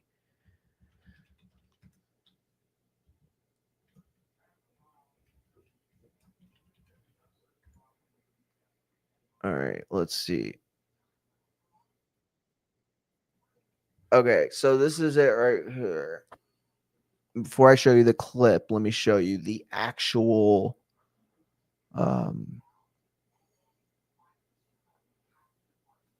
okay, so can y'all see this? Oh, barely. Fuck. Is that better? Yeah, that's way better. Along with my 7th rib. It looks so y'all so see bad. that? Oh, didn't feel great. Oh god. This fucking It's one of the banner out scariest spots I think I've ever seen. It was a freak accident on my part, I guess. I think when you initially see it, you immediately think like the whiplash was bad. People immediately think it's a head injury or it's a neck injury. Yeah. Punctured lung, I don't think is what people expected. Did you realize how bad it was at that time? I thought it was like maybe cracked ribs. I could feel like my ribs on this side was like Rice Krispies under my skin. I was like, that's okay, they're definitely messed up. And I couldn't get a full lungful of air, but I just thought that was because I was winded from hitting the table. Dom looked like he had genuine concern on his face. Yeah, he was pale for a little bit. Salt. Up on the apron, Dominic checking on McDonough. It was a big impact. Yeah, for sure. Bro, that better, was by the way. They flew my wife up. They extended my hotel for a week. They got us a car and a driver to drive us back to Tampa. They were awesome about it. Oh, but yeah, bro, it was right. It was a bad week back after of the bump. head. Oh my god! So that was the really scary bump that he took. Oh shit! What am I doing? I'm so stupid. So my lung with my 7th there rib. it is. It looks so bad. There. Didn't feel great. So now y'all saw he said that Dom was or you could see the look of concern on Dom's face. That was something I had pointed out in my write-up that night, because you could see Dom, like, immediately you knew like that wasn't supposed to happen, right? But because JD was still moving and it looked like he was still trying to compete, like you just had no idea what was going on. I mean, not for sure, but you knew that for at least a moment, Dom, his partner, was easily the most concerned person in the arena for a moment. And for obvious reasons, right? Okay, so this is the Dom interview with Sam Roberts. Can you see it? Yeah, perfect. Okay. He couldn't leave the hospital for like days. Really? He was like, and he could have driven home, but like he just couldn't leave. Which is even more insane that he finished the match. Yeah, and that's on me too. Like there was a couple things in that match that I should have done better. I'm sorry, JD. What should you have done better? Well, after he was already fucked up, we were getting close to where I hit the 619, and I was supposed to, like, we had planned to 619 JD moonsault, but he told me I can't do the moonsault. But I was in my head, I was like, you got to do the fucking moonsault. He just needed encouragement. I was like, you got to do the moonsault. Yeah, you can. Because, like, it just, in my head, it wasn't like, I'm not going to beat Ivar's fat ass with just a 619 and the frog splash. Right. Like, I got to hit him with I'm not more. going to beat So, like, Ivar's I hit fat the ass. 619. And it's almost like we can't do Ivar like that. He's got to get hit with the moonsault too, because otherwise I was running and JD's just going. But I was already running, so like he committed So like, dude, I love that guy. Did you tell him? I'm sorry, I that mentioned Yeah, headshot afterwards I was like, from I'm one of the so War sorry. Raiders. But he's like, oh, you're good, brother. But like, because like he finished the match, but it was bad. That's But nuts. He's such a trooper. I love that dude. He's amazing. Yeah, I just wanted to show it because, you know, JD, he came back this past last week, actually helped Dom retain the belt against Penta, and then this week he was in a tag match with Finn versus the War Raiders for a number one contender shot at the New Day, and basically the whole gimmick was to push two different storylines. One, the War Raiders getting their rematch against New Day, which they did win the match, so they are going to more than likely get their title match at Backlash, I assume. It looks like a lot of the Mania matches are going to just be ran back at Backlash, which I hate that they do that. Like, remember when they were trying to like call it WrestleMania Backlash, and it was like, oh well, yeah, then you have to run back every fucking match on the card. You know, it doesn't make WrestleMania feel not special at all. Don't worry about that. So anyway, yeah, I wanted to show that. So next week, Penta and JD are going to have a match, which is very, very cool. I think that'll probably be a banger. But I wanted to talk about something from last night, a couple of spots first. So first of all, I wanted to talk about the fact that Logan Paul is going to be getting a title match against Jey Uso. Now, if you have been following the show and we've been, you know, following the wrestling discussion over Mania and since Mania's passed, you'll know that I have not been very happy with the way the WWE has presented either belt. First of all, the very idea of, you know, retiring the belt. If they're not going to do it, then it's a great idea. I love it, right? You're scaring the shit out of us. Terrific. But if they are going to do it, I mean, it's crazy. You're essentially getting rid of the Super Bowl, like the version of the NFL Super Bowl. You're deciding to like recreate something, but whatever. The heavyweight belt, though, is the one that has been booked so terribly. It's, you know, it's just the whole Jey Uso run really did not go as well as I think they thought it would. And it didn't get over, I think, the way they hoped it would.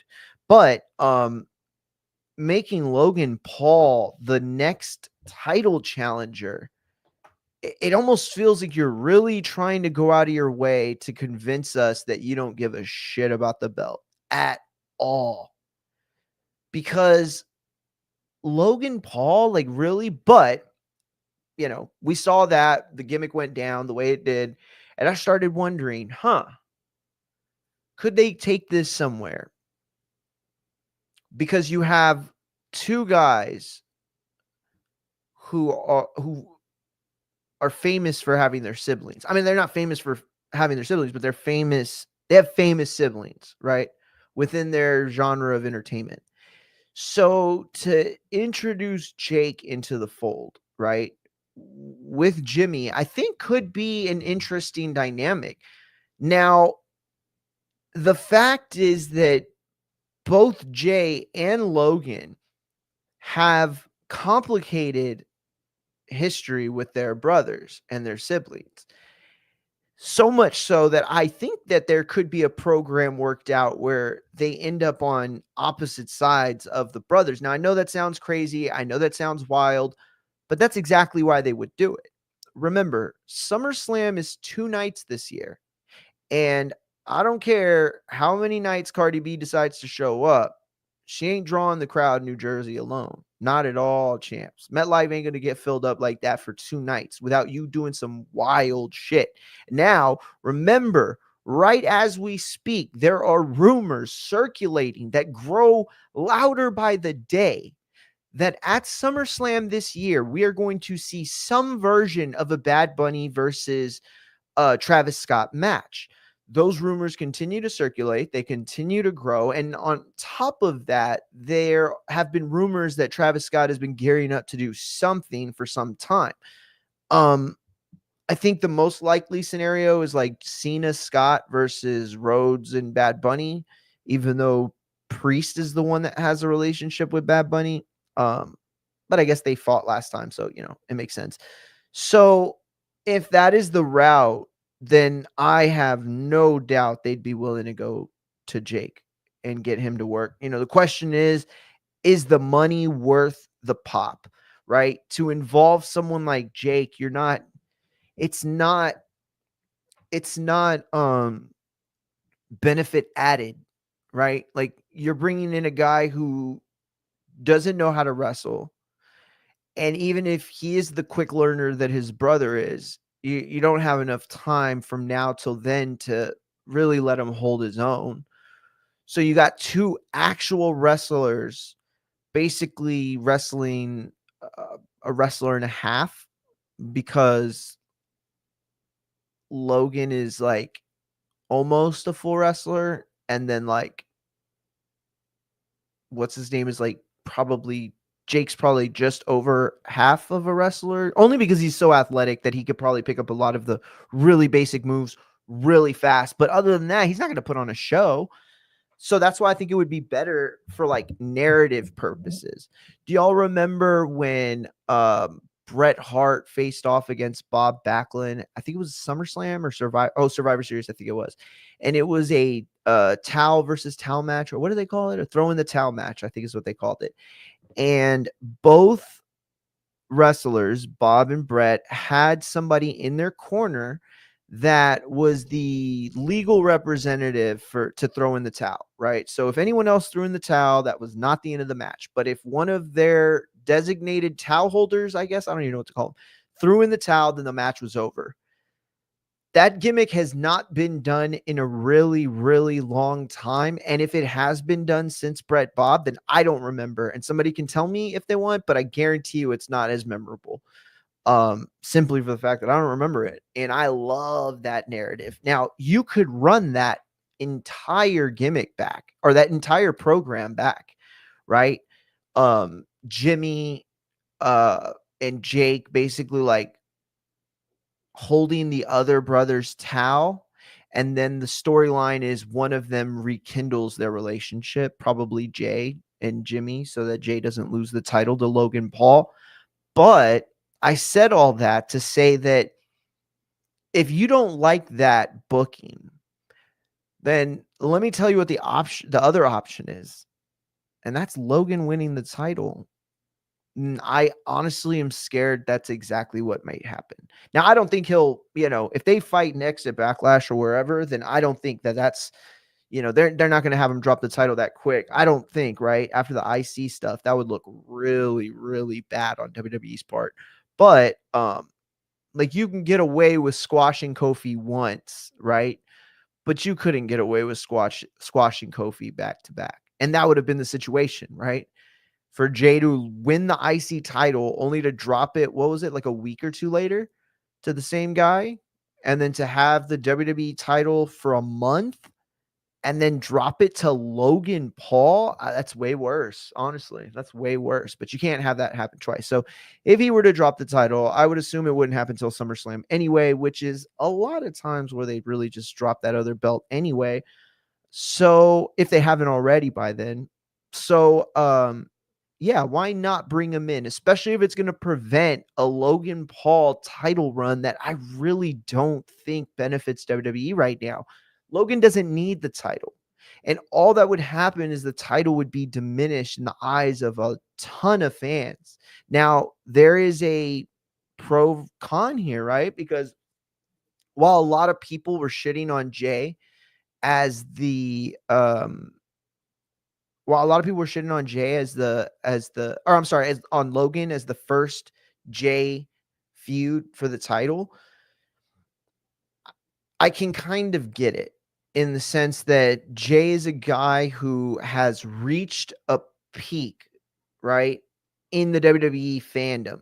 So he is over like anyone else has ever been over, right? He has the best entrances, the loudest pops of the night, and all he's got to do go out there and go yeet, and that's it. It's done. A wrap. Finito. But you can't expect to enter the echelon of guys like John Cena, Cody Rhodes, Stone Cold Steve Austin, The Rock, you cannot expect to get into the pantheon of those greats if you can't get beyond these, 5-minute promos standing on top of the table like you're about to give Pat McAfee a lap dance. Like you got to go out there, you got to have some meaning towards it, right?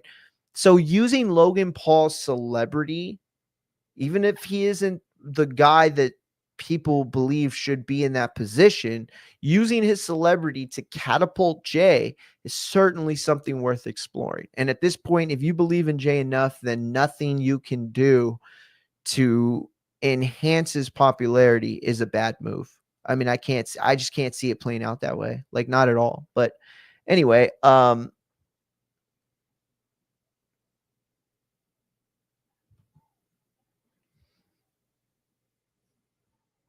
so just going over Raw last night, I do want to talk about the main angle. We had Braun Strowman, Seth Rollins, Paul Heyman out there. Now, the rumor is we are getting a third member. That is the big rumor that's going on. There are some people that are saying that it's going to be the big angle for Backlash and whatever match Seth ends up in, or Braun, or the combination of the two. There's some talks that it could happen at any point between then and now on WWE programming. But the who of it all is still a mystery. I don't even think WWE has settled on. Here's the thing. I think there is going to be a third person. I think they're settled on that. I don't think they're settled on who. Now, you can make the argument that if they're not settled on who, then they're certainly not settled on a third for sure. But I think they need a third. I really do. Right? Like, they sent Braun Breaker out there last night in a big old black oversized suit. He looked like the Toad guys on the Super Mario Brothers movie. You remember, from like the one that sucked with John Leguizamo? He looked like one of those guys. It was just like real bulky and like blocky. Like, he's not a guy that wears a suit well. Like, I think you don't need him in a suit. Why? Because Seth Rollins dresses like a psychopath. Like, I want to show y'all real quick what Seth Rollins was wearing last night.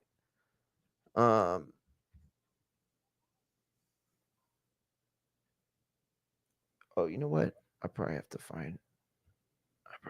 go to YouTube. Let's see. Okay.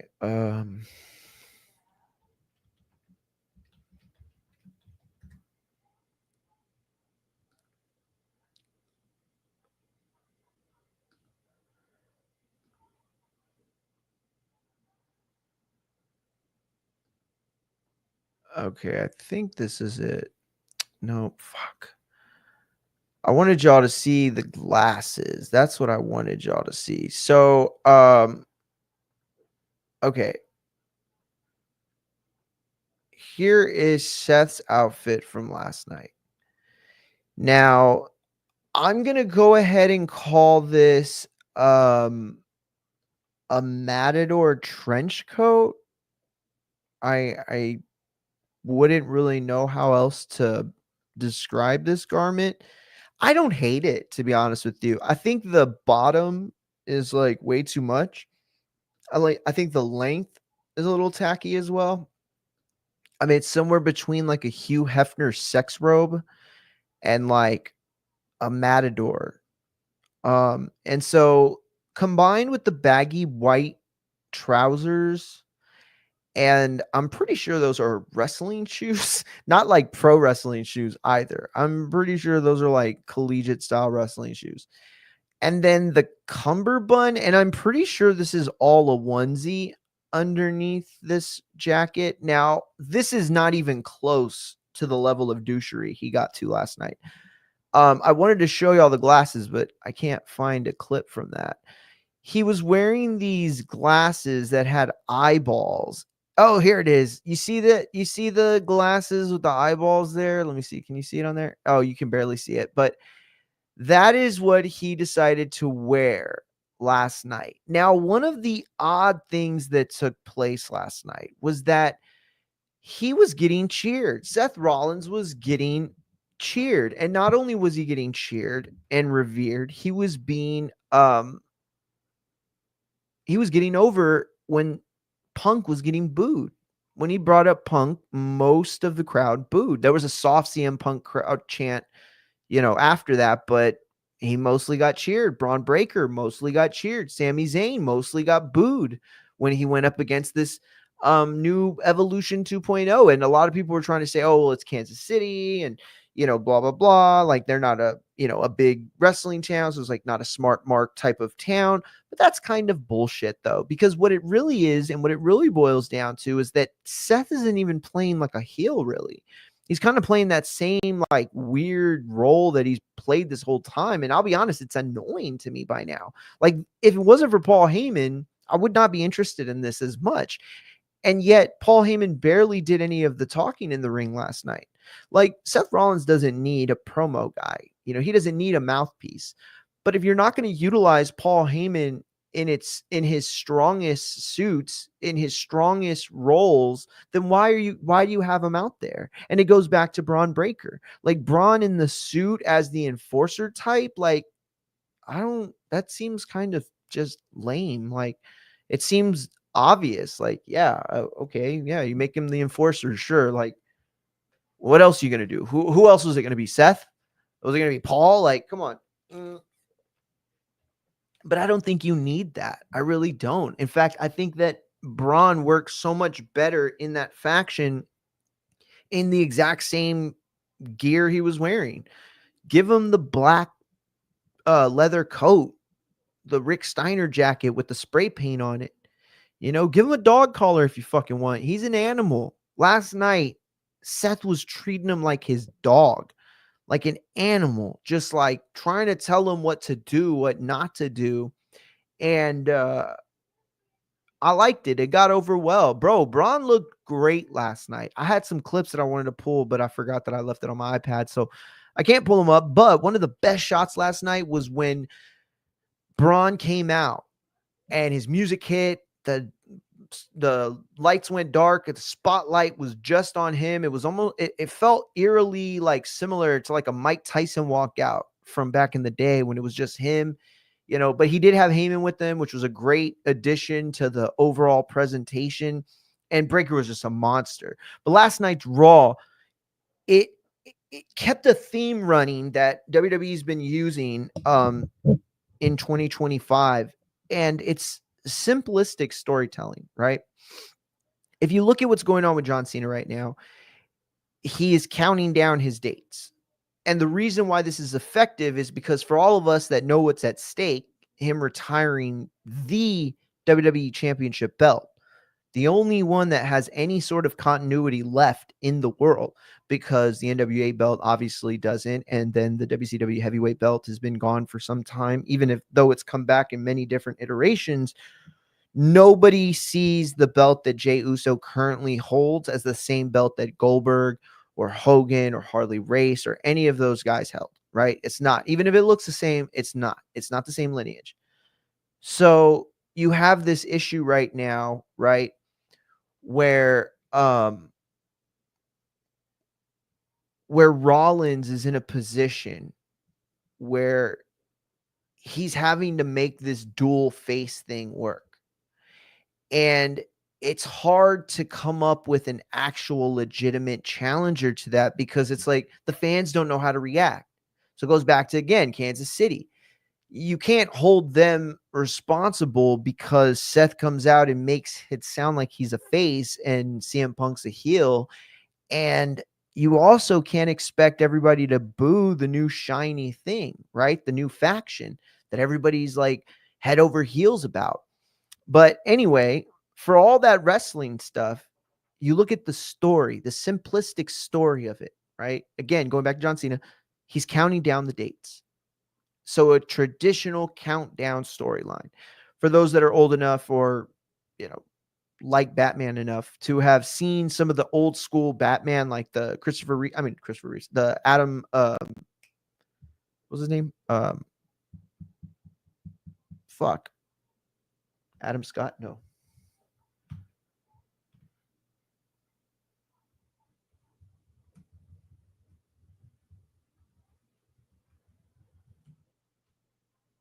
Adam West. Thank you. Adam West, his that Batman show, you'll remember like they would capture Batman and Robin or one of them or whatever, and then the bad guy would set a timer, right, for like an hour for some reason. And if it was a 2-part episode, or if the climax of the episode was going to happen after the break, then you would go away with a voiceover that was like, can the Cape Crusader escape? Will time be on his side?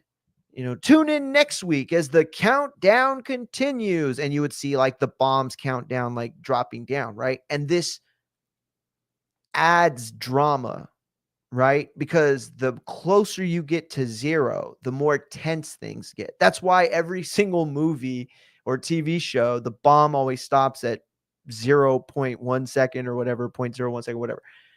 And it's like that because it's supposed to produce the most anxiety, the most drama that you can. And that's what's going on with John Cena's storyline, right? Overall arc is a countdown arc meant to get to the point where it's like, okay, dude, we only got 15 appearances left. We got to get the belt. Shit, we lost this one. We only have 10 left. Oh, shit, we got 5 appearances left. He's going to have 3 matches. Those are the last 3 matches. Shit, he won the second one, or he won the first one. Shit, he won the second one. That means it comes down to the one. Like, it's probably going to end up something in that realm, right?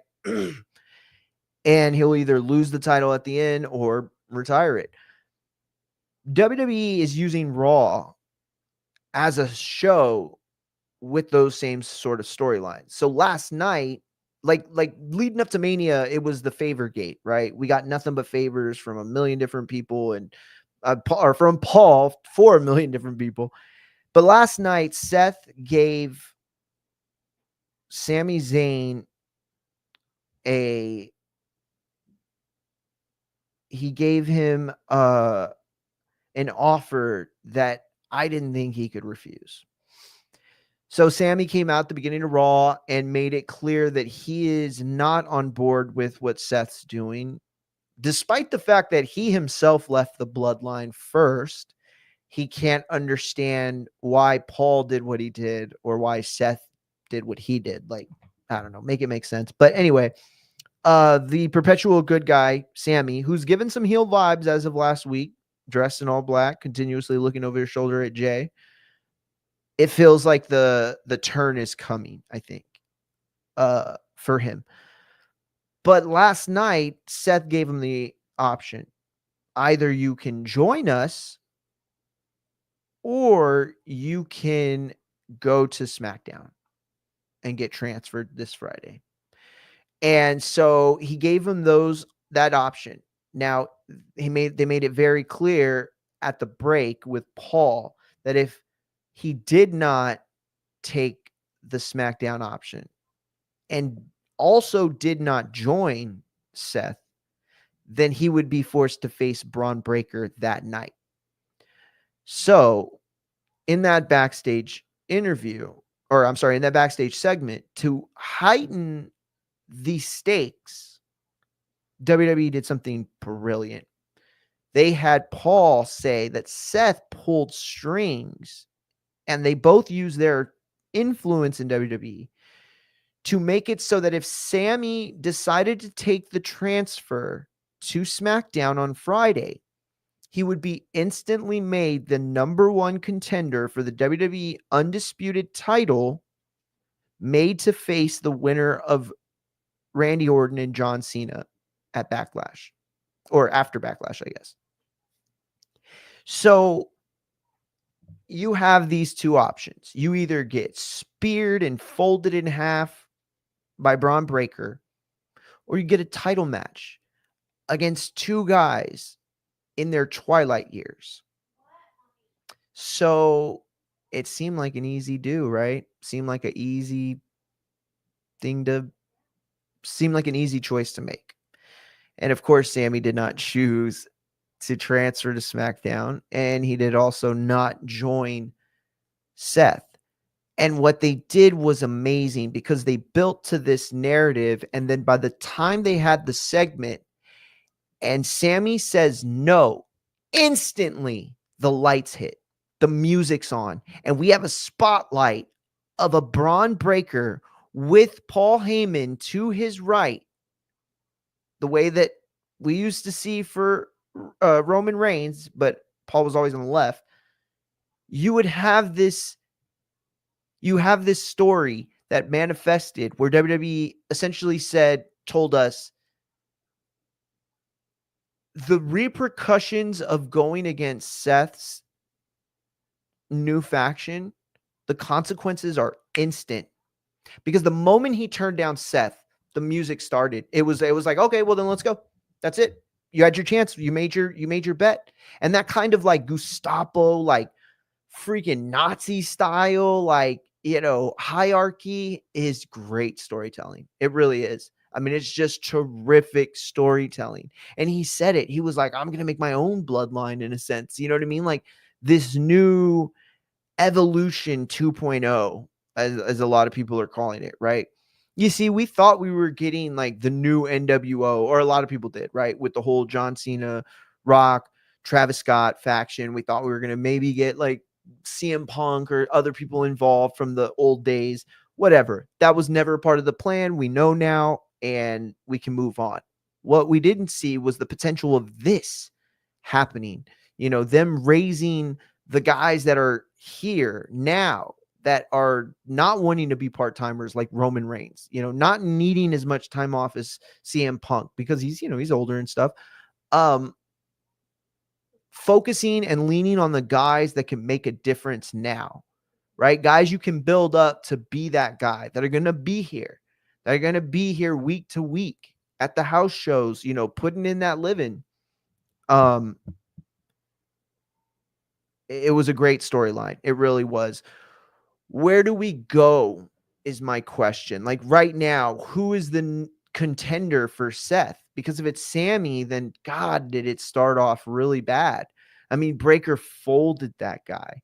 So you're not going to make Sammy the number one contender if you can't even beat, Breaker. And it's not to say that Breaker isn't that guy, but there has to be a hierarchy. Seth has to be the number one guy in this faction, right? So they're looking for another role for Breaker, and the obvious one is, being an enforcer. It's just, I don't know. I just don't think it works as well. But anyway, that was the premiere. That was the premiere storyline of Raw, or the main storyline of Raw last night. One of the side storylines, was Penta. So I told y'all that JD and Finn lost to the War Raiders, but I left out the part where Penta was the one who interfered in the match, costing JD, and that set up the match with JD next week. But what we saw in the back, I mean, Penta's just getting beef with everybody. What we saw in the back during an interview, this was after the Judgment Day shit, was Chad Gable giving Penta shit for El Grande Americano beating his brother and giving him his first loss. Not to mention 24 hours later, Penta would receive his first singles loss as well in the company. So they were talking that shit, and he ended up slapping Chad or putting him down. So that's going to keep that rivalry there rolling. Now there are there are rumors that the draft is going to send Phoenix to Raw and get him some help. Now I'm kind of worried. It's like, if y'all didn't do that originally, then you clearly don't have any plans for them as a tag team. And we've seen what's happened with Motor City Machine Guns. So do I want them as a tag team when Penta was rolling at the level he was? I don't know. But certainly I do want them together under the same banner. That's for sure. Whether it's singles or tag, whatever, but I do think they belong under the same brand. But Penta had that moment with Chad Gable just as Ivy Nile, who was also in the segment next to Gable, was preparing for her singles match with Stephanie Vaquer. Now, Stephanie Vaquer had a match last week, you'll remember, against Io Sky, champion versus champion, ended in a schmoz when Roxana Perez and Julia came out. So, and then Rhea came out after that. So, this week, Stephanie got another match against Ivy Nile. And it is clear that even though she's not a call-up because she's still the NXT champion, they see something in her. Now, I know that WWE has stayed away from intergender matches for a very long time, just like the China days and maybe like slightly after, but it has been years since they went that route. I think they could go that route now with Penta and with Stephanie versus Chad and Ivy Nile. Now, I know it might sound weird, but if you know anything about Penta, then you know that his time in Lucha Underground and a few other places, he spent putting out some of the best intergender matches you've ever seen. They're not for everybody. I get that. They're not for everybody. They're for the sickos, as they say. But I do want to show y'all this. This is from Lucha Underground. I don't remember the year. We'll find out. This was Io Sky versus Penta. Lucha Underground. But Pentagon best turn around because his wait is over. Hitokiri Jesus, is here. So dark. God. Everyone I talked to today, half a dozen people, they all said that Hitokiri is the most dangerous member of the Triad. Oh, I can see why. Wow.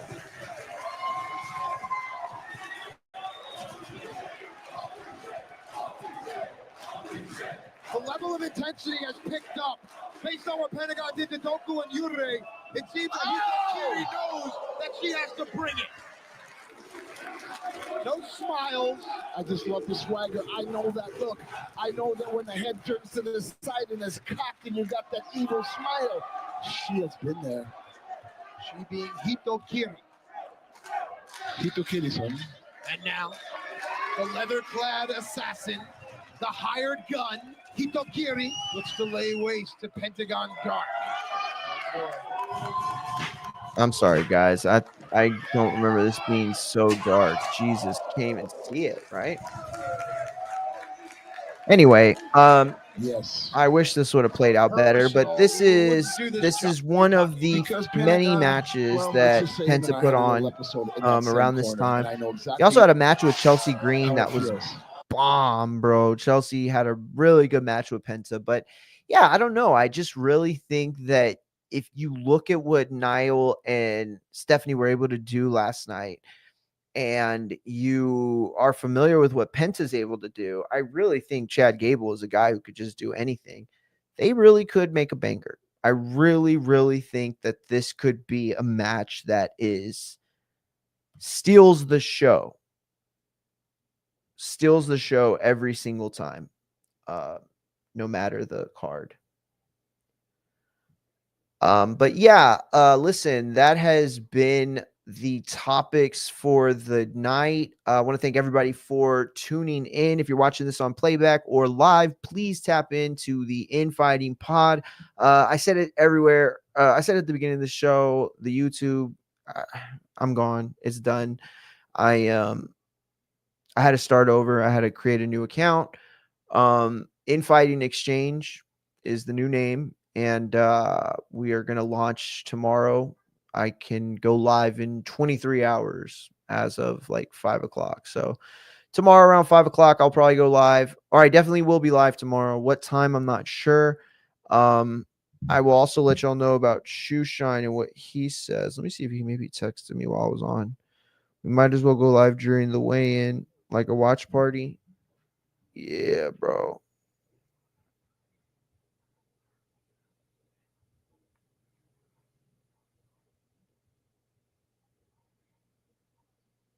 But anyway, yeah, so we're gonna go ahead and do it. It looks like Shoeshine and I are gonna go live for the weigh-in at 3 p.m. Is that Eastern? Yeah, so 2 p.m. my time. So that's 3 p.m. Eastern, 2 p.m. Central, 12 p.m. Pacific time, Thursday. Shoe Shine Boxing. Go to YouTube and follow the champ himself. We're gonna be live, and yeah, we got some few little things planned. I'm cooking up. He's so just some fun stuff for the show, and yeah, as far as everything else, we're gonna be launching the thing. Told you all that. Okay, yeah, and then a reminder: we are gonna be live Friday night for the Fatal Fury card. We will be live on Saturday for the Canelo fight, and we will finish up the weekend strong with the Inoue all watch parties, all happening this weekend. Keep yourself tapped in, and yeah, you know that we're going to be going strong. But yeah, until tomorrow, peace.